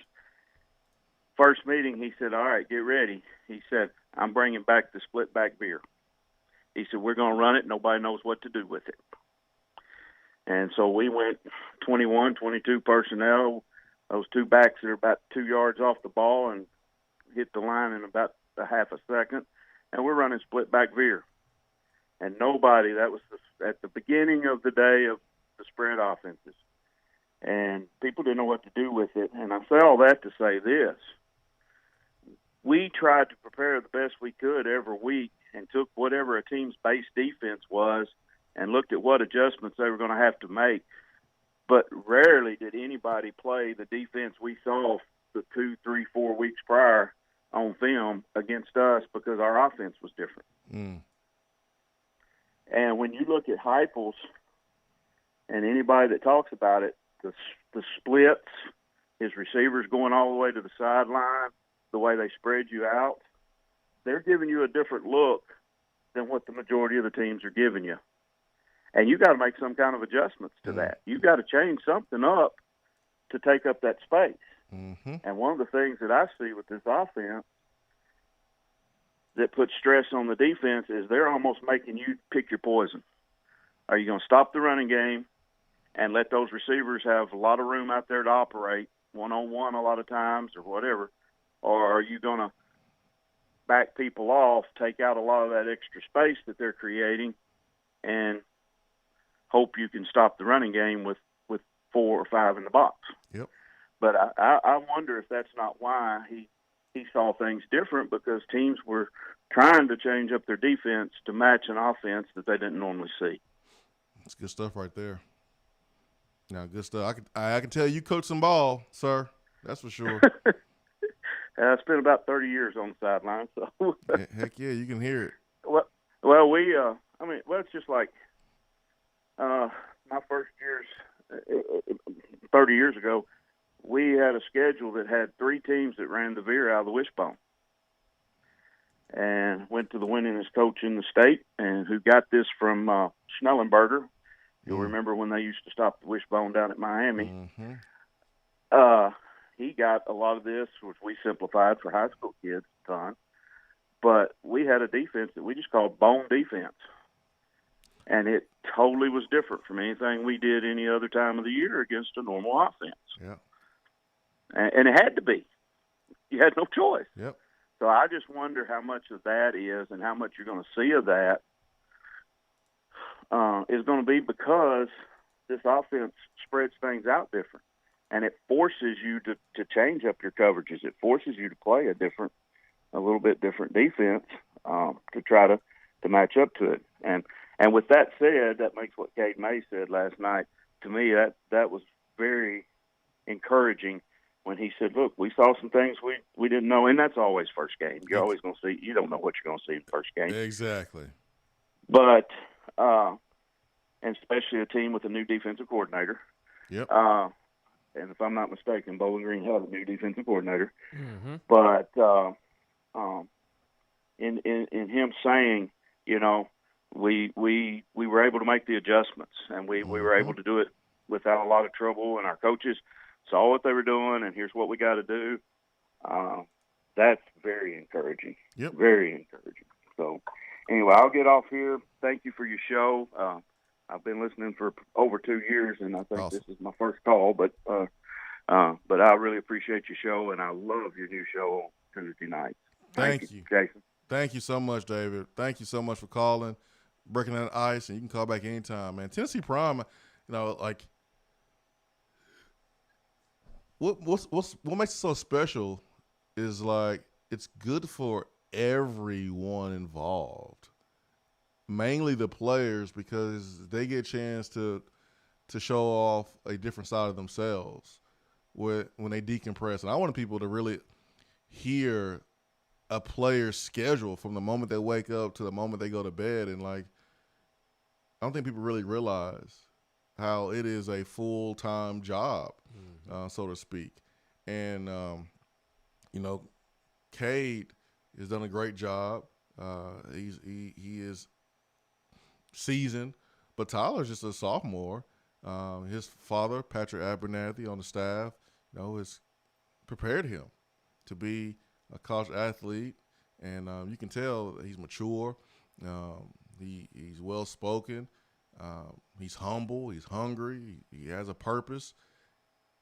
Last night was awesome. You know, we didn't have that quarterback shine that we had the first week because everyone gravitates towards quarterbacks. There's two guys in the trenches that's going to be vital this weekend. But man, I love last night's show. Man, it was awesome. And then the audio was better. But man, technology, dude, it's crazy, man. It's crazy. I wish people can see like what all goes into it, and they'd be blown away. Man, I was doing the Vol Network Big Orange Countdown pregame show. Like, all I had to do was sit down and put my headset on and talk. It's like, wow, this is cool. All I had to do, Sports Animal Rivalry Thursday, calling the game on the radio, was just sit down and talk. It's like, wow, this is pretty cool. But to do this show and to bring it to you the way we want to, it's a whole lot more buttons. It's being co-host, producer. It's me being co-host, producer, and engineer. Like it's a lot, which I'm pretty sure people can see during Tennessee Prime, because either Austin or Brent, they're bringing us back from breaks, taking us to breaks, as I do the engineering / hosting as well. So But it's worth it, man. I think our people that have listened to it, watched it, they enjoy it. I think it's good for our players to be able to, work with a local business. It's great for the business. I've met some people up there at Gus's Fried Chicken, and they just so passionate about Tennessee football. They're tickled to death every time we come out and the players come out. So we gonna grow this thing, and I'm excited about Tennessee Prime. It's awesome. It's awesome. I look forward to grow and get more sponsors and have more players come out. And, it all works when Tennessee is winning, though. That tough game. That's gonna be interesting to see kind of how the NIL stuff plays out and how the show plays out. Once some adversity hits. So we got the right guys involved, though, to be professional. If and when that does happen with Hubs and you, Ben, and AP, we'll handle it the right way, like we've shown that we do in most cases. That they do. I don't know about me in most cases. For Ben McKee, I'm Jason Swain. We hope you have a great day. We're going to have the replay and the links and the clips of Charles Davis and Jackie Sherrill Already and Chris posted. Lowe up. Oh, there it is. Boom. Except So for Jackie Sherrill. It's already up. So we'll have that up here momentarily. Hope you have a great day. Swain Event, fueled by Dead End Barbecue.